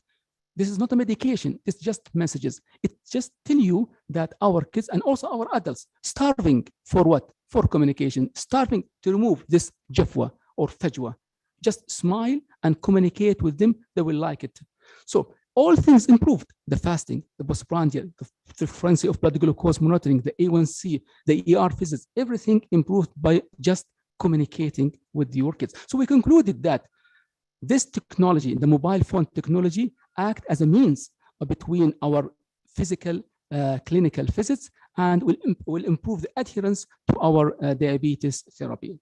So we like the study, and we thought we can duplicate it and replicate it in type 2 diabetes. The same thing, the same philosophy, the same design, sending messages to adults this time with type 2 diabetes. And also we looked at the same parameters: the A1C, the frequency of hypos, hypers, the glucose checkup, and also we tested the knowledge. The same thing, we were sending the same rate of messages, between 5 to 7 messages per day. Around 10,000 messages were delivered to our patients with type 2 diabetes, and there was a great improvement in safety, efficacy, compliance with the blood glucose monitoring, and knowledge. And this is the result. Again, there was a significant improvement, to some extent, not like kids, with these messages, and they like it, and they consider it as a sort of contact between us and them, and we are not ignoring them. So what is next? If the simple traditional SMS, MMS messages did work, so we have to move to mobile phone applications. Now everyone is talking about applications, not messages. And these applications worldwide and also locally, you know what? It will improve the communications, and also it's a supplement again between It's not a replacement for our traditional care. Worldwide, there are a good number of applications, some of them for glucose monitoring, some of them for blood glucose monitoring, some of them for carb counting. And can you see the application? Can you see the application in the middle? It's called Connect. Okay, can you see the application in the middle? This is very nice application. This is in English. It's called Connect. People connect with each other, sharing informations, sharing experience with each other, and the wrong informations will be filtered by the organizer of these applications. I remember working for the mHealth company. We had an application called Sahatek, called My Sukari, and this application was downloaded 8 million times, indicating that people are starving for knowledge, informations, education, and communications. And we proposed for the Ministry of Health, this is about 7 years ago, to have application just for diabetic patients, and we have the content. We told them that we have the content for type 1, type 2, for the gestational diabetes, and also for pre-diabetes. And we proposed for them, and we told them that we can share with you our already made infographics and video clips. And also we proposed for them that you can improve these applications to have what's called remote consultation. This is 6 years ago, but we couldn't, at that time, we couldn't get a license for digital health. Now it's approved by the Minister of Health. And the idea, maybe after COVID, the idea of having this, what you call it, digital health is there. Nowadays in Saudi Arabia, we have a good number of let me call it homemade applications. It's still primitive, like Karas. The same, I have a list of a good number of applications like Karas. They're providing, again, support for our kids with diabetes. They can review their data. And also we have another applications called Ithnain applications. Again, it can connect you with educator, it can connect you with psychologists or physicians. We have also land care, we have a SNAR care, and also the Ministry of Health, they have their own applications like Tatbiq Saha. Patients can get a consultations remotely, and also physicians can get a consultation from other physicians who has experience in some area, also remotely using these applications. And this is the vision of Saudi Arabia 2030, to have more and more applications.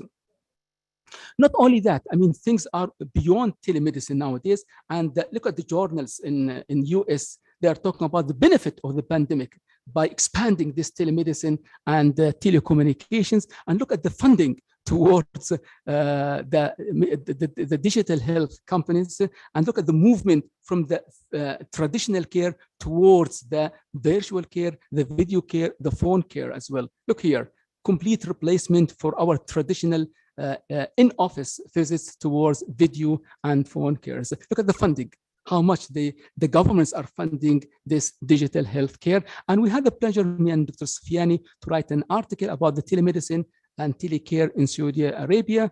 And just these are the few papers talking about the telemedicine in Saudi Arabia. Because of the time limitation, I have to just go and just briefly tell you about the international applications which are providing virtual diabetes coaching. There's a terminology, by the way, these days, which is accepted by the Ministry of Health. Is no more education and تثقيف صحي. This word is replaced by التدريب الصحي. Let's think about, مثلا, if you go to the gym, you can apply for a gym and pay like 3,000 riyal per year. Like, if you want to get a coach, you have to pay another 3,000 riyal for that coach who can do training for you minute by minute. So the coaching is different than education. Education, you can get the education 1, 3, 4 times. Like in coaching, معناها day by day, minute by minute. And this coaching can be provided just by applications. You have to pay for that. The good thing in US, these applications and these services are covered by the insurance company, because they know that this these services will decrease the number of visits to the ER and visits to the physicians. So a good number of applications, the Blue Star, LARC, Livongo, and a good number of applications providing educations, guidance, motivations, and they have their own messages as well, as you can see here, and you can contact. They are providing you with 24/7 access. يعني في الليل في النهار, if you need a consultations, medical one, dietary one, psychological one, but just call them and you can get the services. They can arrange appointments for you. They can remind you with your vaccinations, your appointments, your medications. Everything can be provided by these paid-for applications, refills, and real-time support. This is what we call expert coaching. And they published their data. I mean, the subscribers for these applications, they were successful to lower their weight by 10% or more, their A1C by 2% or more, their hypertension by 13% or more. So, I mean, this coaching is very helpful. I'm sorry I'm talking that long, but this is the statement I quote from the ADA. They're saying that these applications made a dent, يعني بصمة in diabetes care. وعشان كده I wrote again a tweet. قلت خلاص, it's the time for you, يا diabetics, to relax on a couch, and to get your help by a virtual coach. Thank you.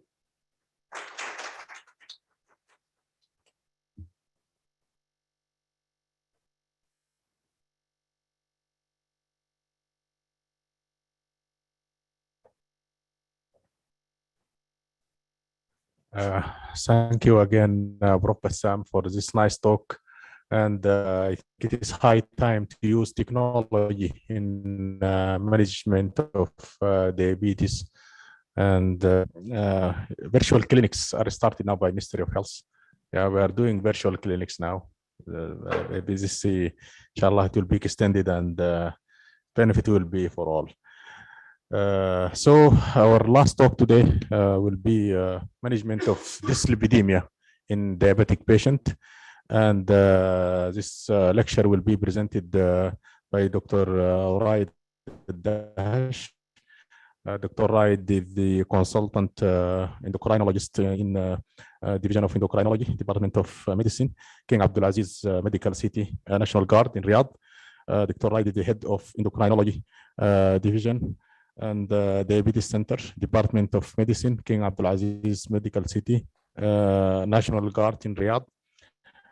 Dr. Dahash is Assistant Clinical Professor in King Saud bin Abdulaziz for Health Science University. And Dr. Raid is a member of National Center of Diabetes in Saudi Health Council. So welcome, Dr. Raid, and the floor is yours. Thank you so much. If you can ask Dr. Bassam just to stop sharing, or anybody stop sharing, so I can share my slides.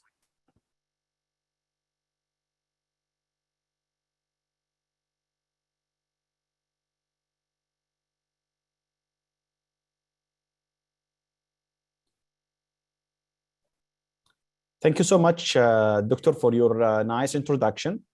Today, we will talk about very important topic and very important disease. We're talking about the relation of dyslipidemia and diabetes. As you know, most of our diabetic patients, they having dyslipidemia. Maybe 75 of them, they are 75% of the diabetic patient, they having dyslipidemia. And those patients, we are actually treating diabetes to prevent complication. And one of the most important complication is cardiovascular disease. And we have a lot of cases in our clinics. So we want to share with you some of these cases to know, exactly what we're talking about. So Naif, he's 58 years old. He having history of MI, and he having type 2 diabetes, and he having hypertension. His LDL, when he came to our clinic, was 136 milligram per deciliter. So he's an atorvastatin, about 40 milligram a day. Regarding Naif, when we talk history from him, he said, I had history of heart attack. I am afraid to have another one. So if we look at the cardiovascular disease and the leading cause of death in Saudi Arabia, we found that cardiovascular disease account for 37% of all the cardiovascular disease. And if we look at other causes, for example, if we try to look for diabetes may be causing cause about 33%. Chronic respiratory disease, 3%. Cancer is 10% only. Injuries like trauma, TRA is about 16%. Communicable disease about 11%. So the most common cause of death in Saudi Arabia is cardiovascular disease. So the question here, how we prevent cardiovascular disease and how we improve our mortality in Saudi Arabia. So if we look at coronary artery disease and we look for the factor that contribute for risk factor for coronary artery disease, we find hypercholesteremia, one of the top of these causes. Hypercholesteremia account for 54% of the Saudi citizen. And sorry to disturb you, Dr. Wright, but the slides are not moving. And okay, so let me reshare again. Just full screen and yeah, now okay. It's moving. Okay. Full screen, please. So, okay. So now it's moved? Or still not moved? Not yet. Okay. The first one changed. Okay, just let me stop sharing and reshare again. Okay. Thank you so much for remind us. Okay. So what about now? And now it is full screen. Try to move, please. Okay. Okay. It's not. Okay, we will solve the problem, don't worry. Okay.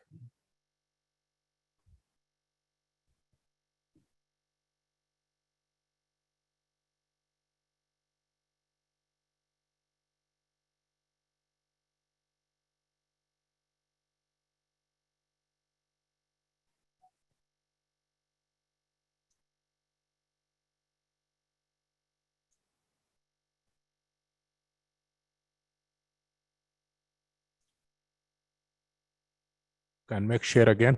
Yeah. Yeah, I will share again. Just a minute.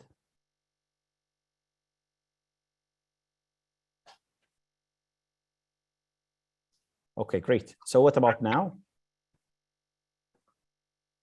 Just make it full screen, please. Okay. Clear?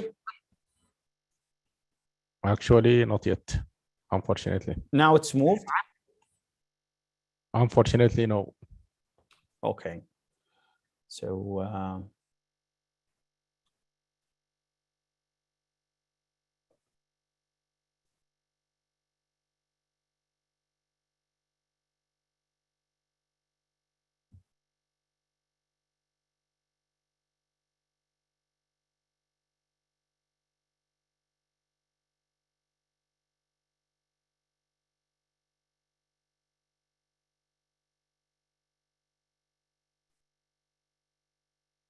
So what about now? Now it seems to be all the shared desktop. Now it's okay? No, unfortunately.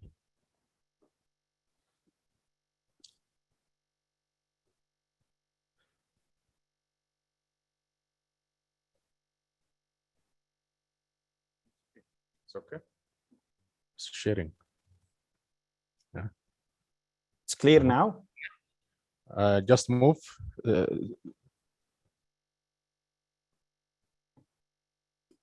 Now the slides moved? It's moving. It's moving now. It's okay, moving great. Now. So the cardiovascular disease, the hypercholesteremia is account for 54% of Saudi citizens between age 30 to 70s are hypercholesteremia.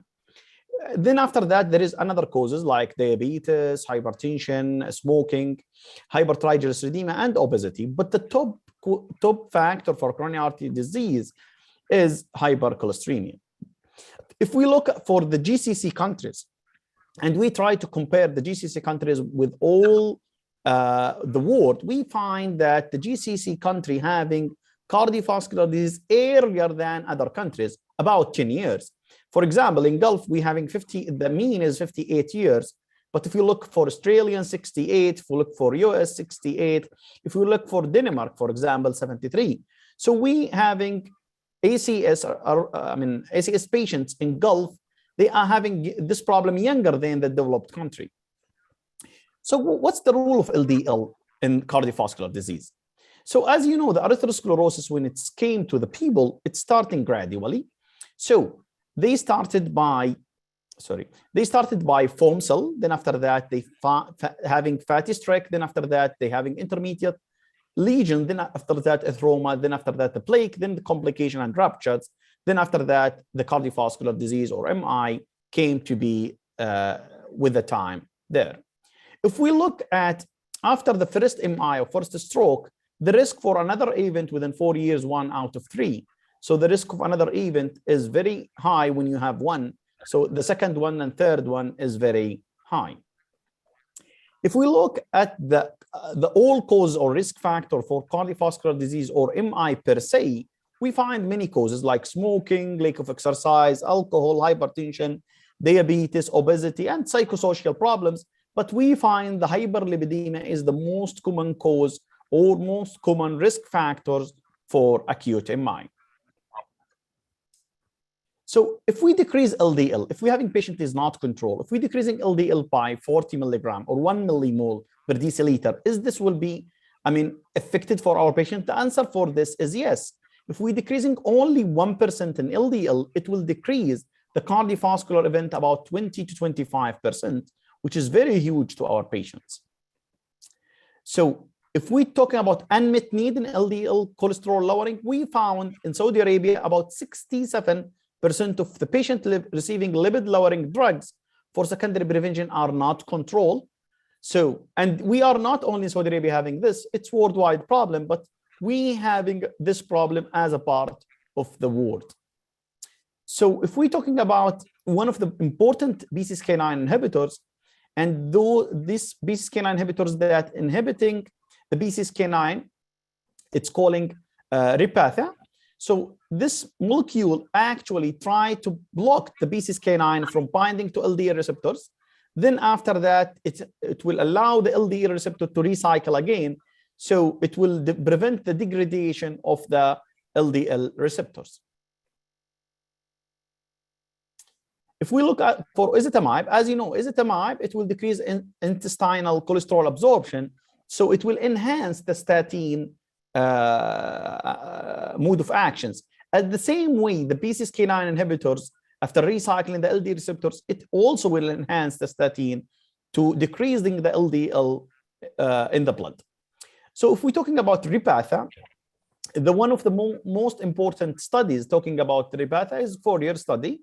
It's talking about lowering MI and stroke risk for those patients.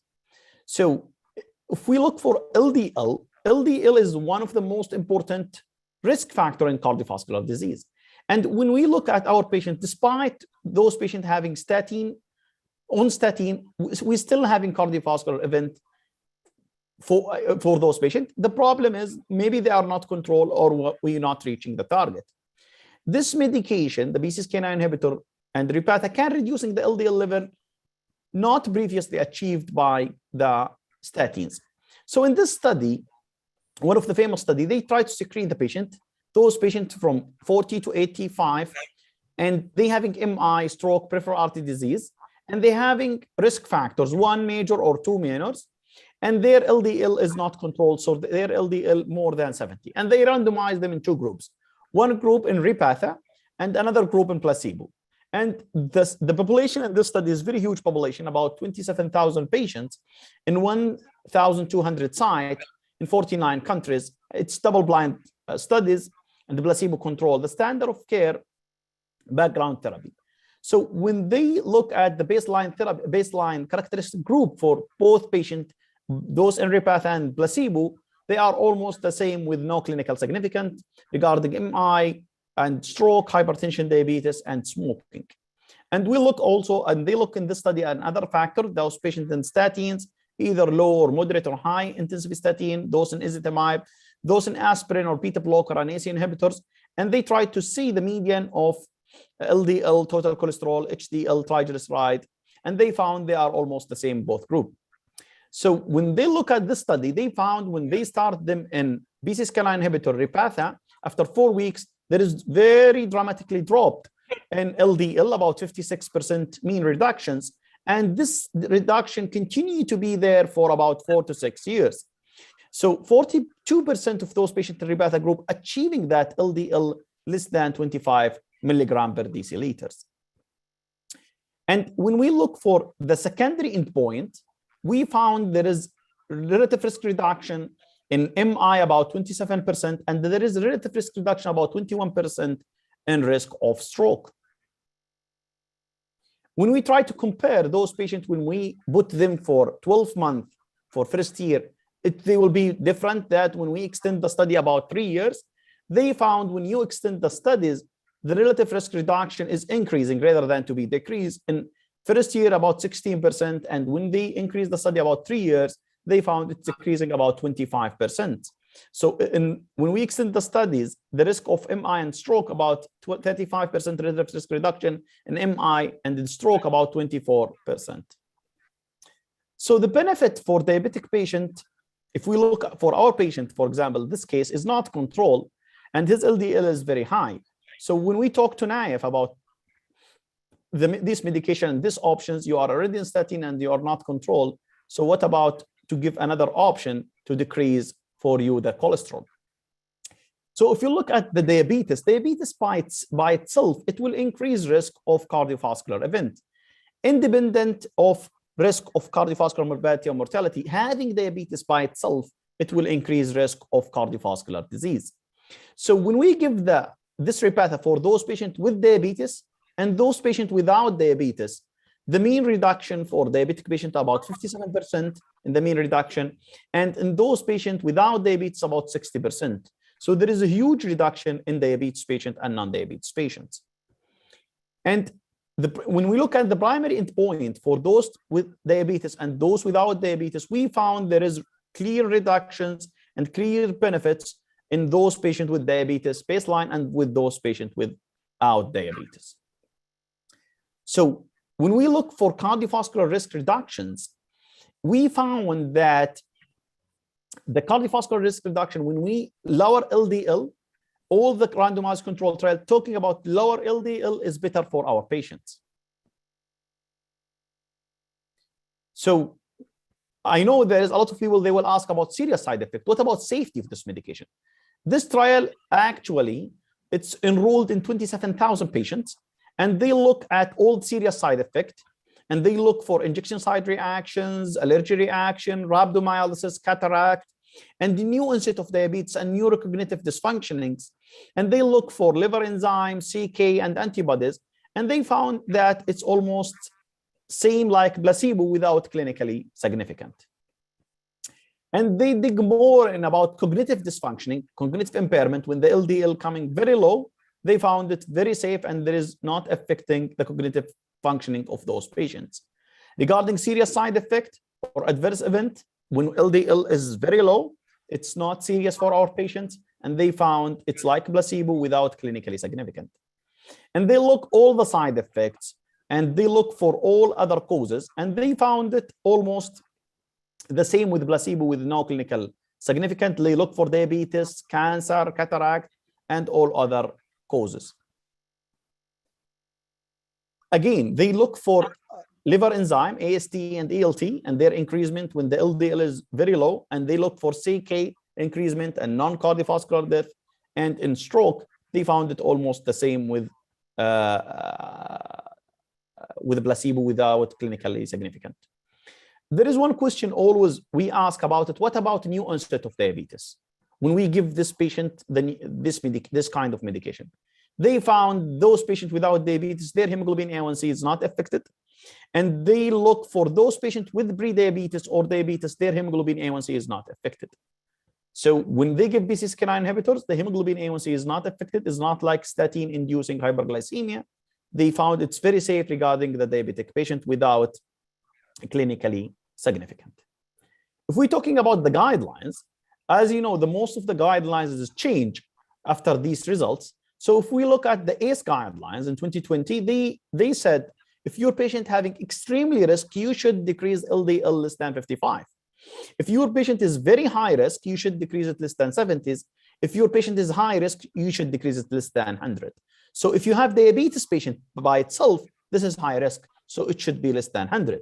If your diabetic patient having another risk factors, you should be less than 70s. If your patient having progressive atherosclerosis cardiovascular disease or establishing atherosclerosis cardiovascular disease, their LDL should be less than 55. And again, they tried to categorize your patient. If the LDL is not controlled in statin and ezetimibe, you should go for PCSK9 inhibitors to give it for those patients, especially for very high risk and extremely risk patients, to control for them the LDL. If we look for AS 2017, they make the category again in the same category, and they try to concentrate more in extreme risk patient and very high risk patient, which is, most of our patients, they are in this group category.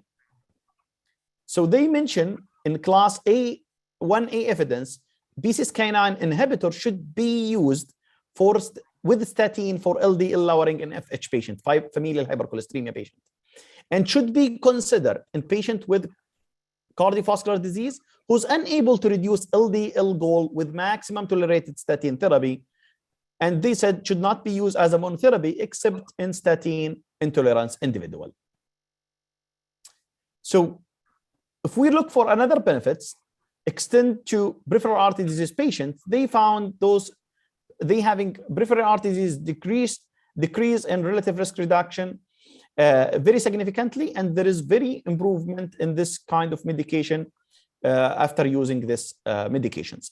How to use this medication? This is also a lot of question. We use it. It's subcutaneous pen. It will be throughout after using.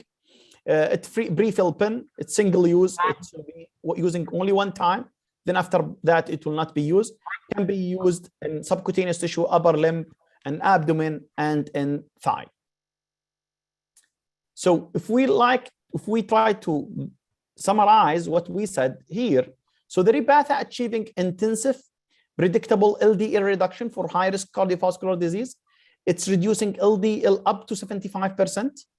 It's predicting LDL reduction up to 94% to achieving the goal less than 70s. And it's one fixed pen every 2 weeks. So it's simple and very easy to be used for our patients. Also can help in preventing cardiovascular event, about 27% in MI, 21% ischemic stroke, coronary vascularization, about 22%. So if we summarize what we said today, many of your patients remain at high risk of another cardiovascular disease, and LDL is most important risk factors. Based on 25 years of evidence, lowering LDL reduction, reducing cardiovascular risk. Repatha is proving to reduce risk of MI by 27% and stroke by 21%. Access more than 35,000 patient clinical trial demonstrating this medication is very safe. International guidelines, they put this medication there. You go more lower in LDL is better for your patients. Thank you so much. If you have any question, please write in the chat box so we can answer your questions. Thank you very much, Dr. Wright, for this elegant presentation, up to date and very practical. Thank you very much. Any questions from the floor or? Yes. السلام عليكم دكتور رايد. سلام ورحمة الله وبركاته. أهلا وسهلا حياك الله. Can we Repatha be combined with statin or Yes. Repatha alone enough? Usually we use statin as a first line therapy in dyslipidemia patients. Then after that, if not control, we add ezetimibe for them. If not control, we add the PCSK9 inhibitors. Usually we use a PCSK9 inhibitor alone or as a monotherapy when your patient having statin intolerance. As you know, some of your patients, when you give them the statin, they cannot tolerate the side effect of statin. You decrease the dose, you can't, sometimes you change the molecule, and the patient's having statin intolerance. We call it complete statin intolerance. For those patients, unfortunately, we use for them PCSK9 inhibitors without statin. شكرا. Also, we have the Prof. Bassam and Dr. Imad. You can receive questions for their lectures, closed loop and apps in diabetes and virtual coaching. Dr. Imad, hypoglycemia and management of in diabetic patient. So I have a question for Prof. Bassam. Do we have any recommended app, local app here in Saudi Arabia that you advise a patient to download and use? Yes, actually, there are 4 applications here in Saudi Arabia. One of them is for diabetic patients, and two of them for diabetic patients, and 2 general health applications. We have Sanar and we have Landcare. These 2 applications are providing remote coaching and consultation as well. Ithnain, this is the name of the application. I think the name of this Ithnain came because we are, it's a contact between 2 persons. I think this is the idea of having this name. So the Ithnain is it's only diabetes application.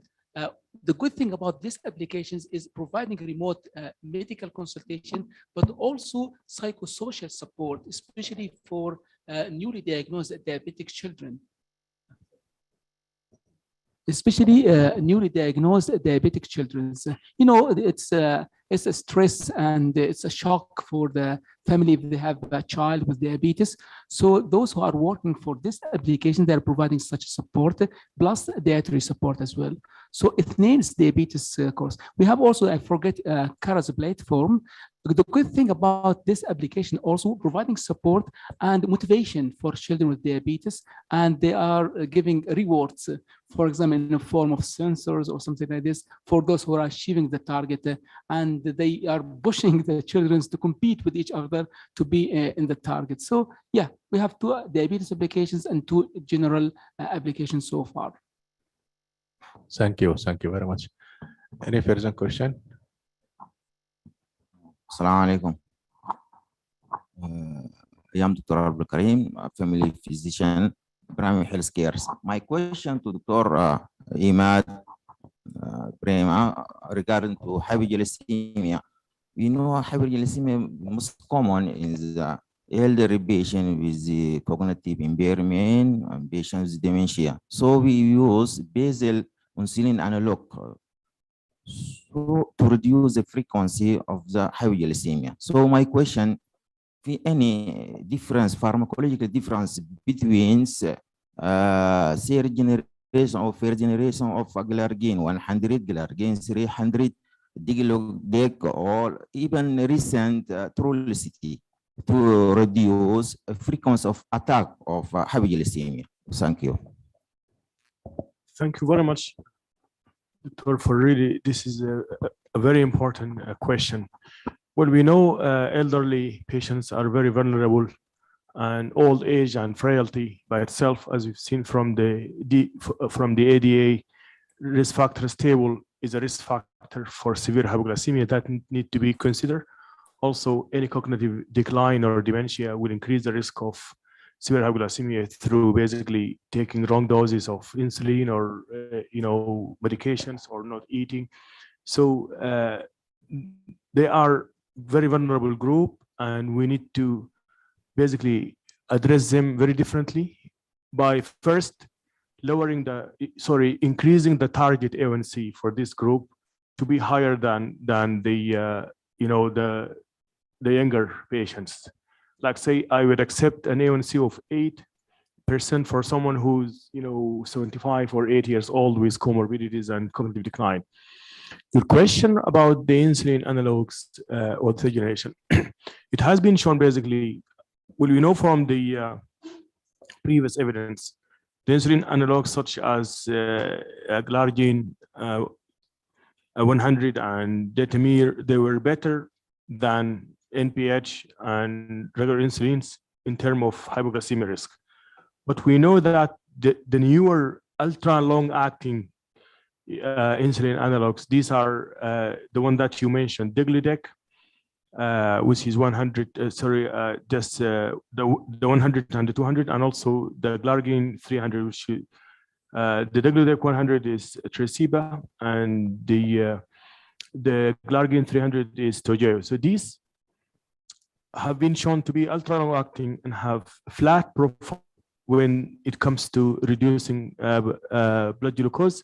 So they are associated with far less risk of overall hypoglycemia and nocturnal hypoglycemia compared to the glargine like 100 or detamir.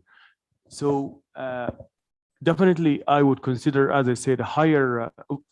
Number one, I will do food risk assessment, cognitive function, medications, polypharmacy, and I would basically up the target A1C for these patients. I try to avoid agents that can basically cause hypoglycemia. There are a lot safer agents now, such as SGL2 inhibitors, if there's no contraindication, such as severe renal impairment or so.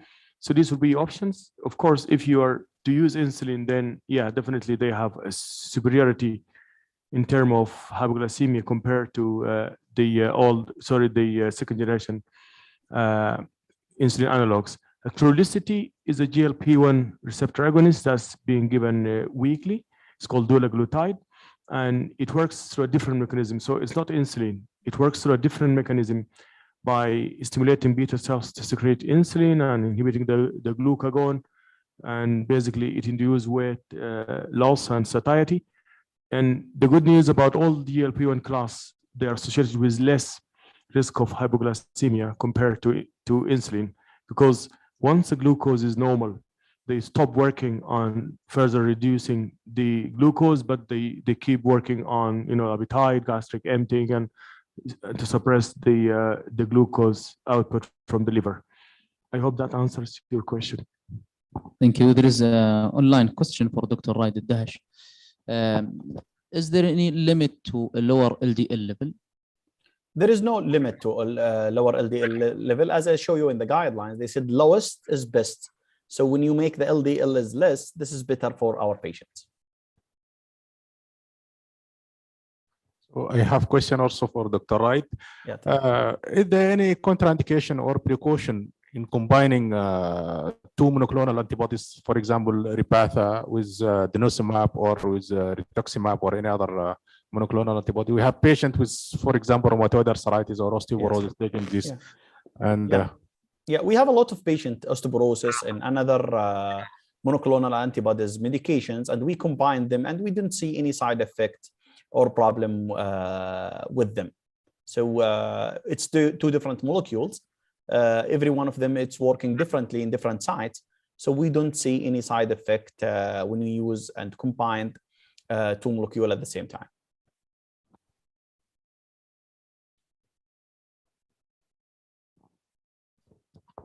Assalamu alaikum. Thank you, Dr. Ray.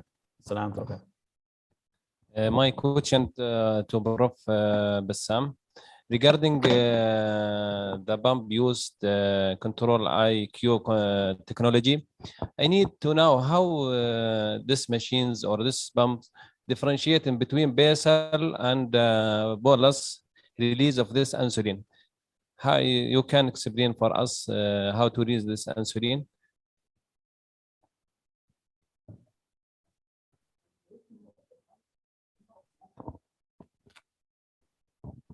So, I mean, the algorithm and the technology of the pump, I don't know about it, but we are setting the basal rate, and the pump is getting the readings from the reader, I mean, from the Dexcom.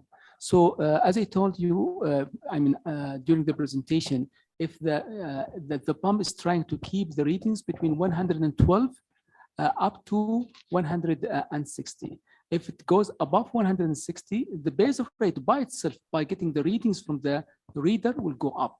If it is less than 112 by itself, by getting the reading from the readers, it will go down, and will stop if the pump is predicting the readings to be less than 70, and it will give autoboluses if the glucose is above 180. And if you put the device on the sleep mode, it will keep it by itself between 112 and 120, because they are trying to keep the level of glucose within a very small and tight ratio during sleep. During exercise, the pump itself, if you put it on exercise mode, the pump by itself will target a range between 140 and 160 to keep the readings in the upper limit to avoid any hypoglycemia caused by the exercise. So how they made this algorithm, I don't know exactly, but this is how the pump is working.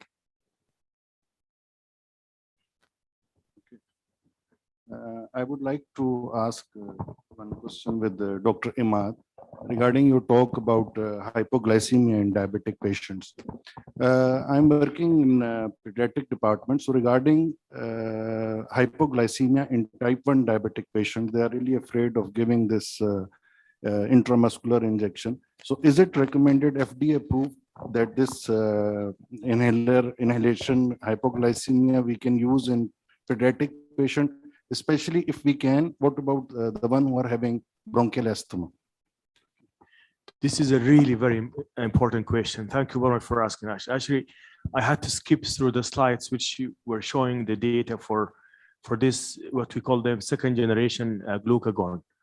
The nasal glucagon is approved by the FDA, and it's very simple, basically to use. And in head-to-head comparison with intramuscular glucose, it actually improved the blood glucose within 1 to 3 minutes back to normal, and it was very safe, and there was no adverse events.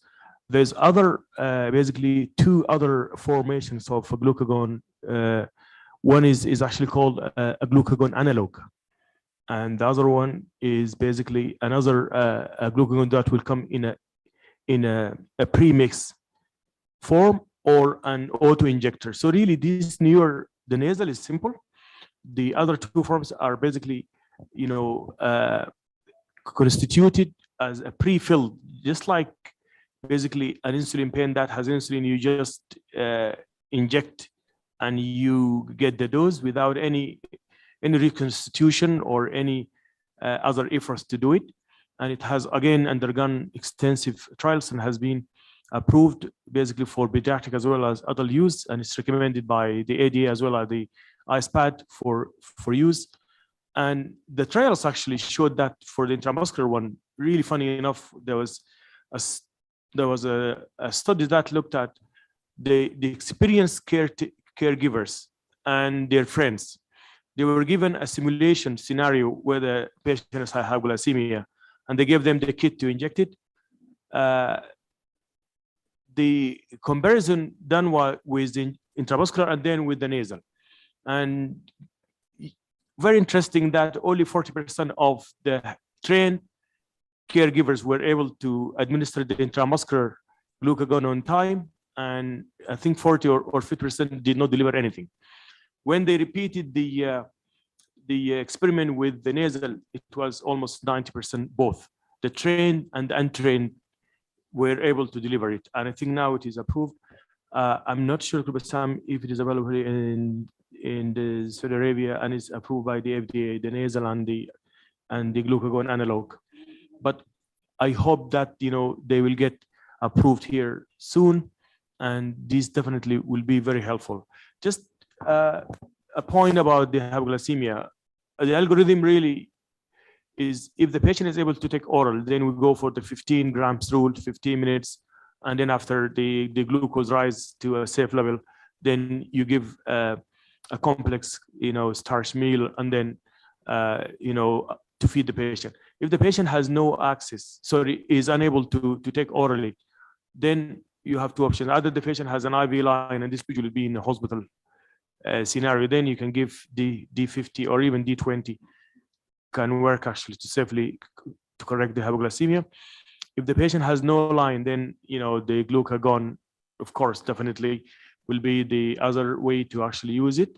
But a glucagon, if you repeat it once or twice, make sure that in the meantime you are working to get an access through a line, because once you deplete the glycogen stores from the liver, then the glucagon will no longer give you the required response to increase the glucose. So you work on it while you are working on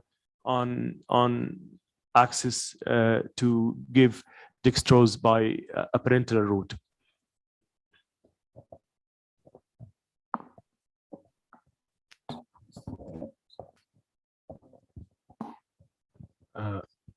I hope this will be the last question because of time. Assalamu alaikum. I'm Dr. Najib, working in Diabetes Center, King Saud Hospital. Regarding dyslipidemia in diabetes patient, sometimes we are getting patient, suppose 50 years old, but patient lipid profile is very good. even less than, suppose LDL cholesterol less than 70. If we calculate 10 years cardiovascular risk, it will be more than 10. According to guideline, 10-year cardiovascular risk more than 10 should be treated with statin. But patients are not agreed to take statin because they're telling my cholesterol is very good. Then what action we should take? We should convince patient to take statin, or we not to give statin? Yeah, if, the simple question for your answer, that diabetic patients, if they having good cholesterol, if you compare it with non-diabetic patient with high cholesterol, the risk of cardiovascular disease in diabetic patient with normal cholesterol is higher than for those patients non-diabetic with high cholesterol. So those patients with diabetes, even if they having normal cholesterol, their risk to having cardiovascular disease is greater than those patients with non-diabetes and high cholesterol. Having diabetes by itself, as you know, they will make the small LDL, and the risk for cardiovascular disease, it will be higher. So the target limit for diabetic patient is not like the target limit for non-diabetic patients. So we should consider this, and we try to treat our patients, diabetic patients, very carefully, because we consider them as high-risk patients, and especially if they having another risk factors, or they having at risk of atherosclerosis, cardiovascular disease, we should make sure that their LDL in the target level, and they are higher risk by itself. So we should make sure that they are on the treatment and to prevent another cardiovascular disease.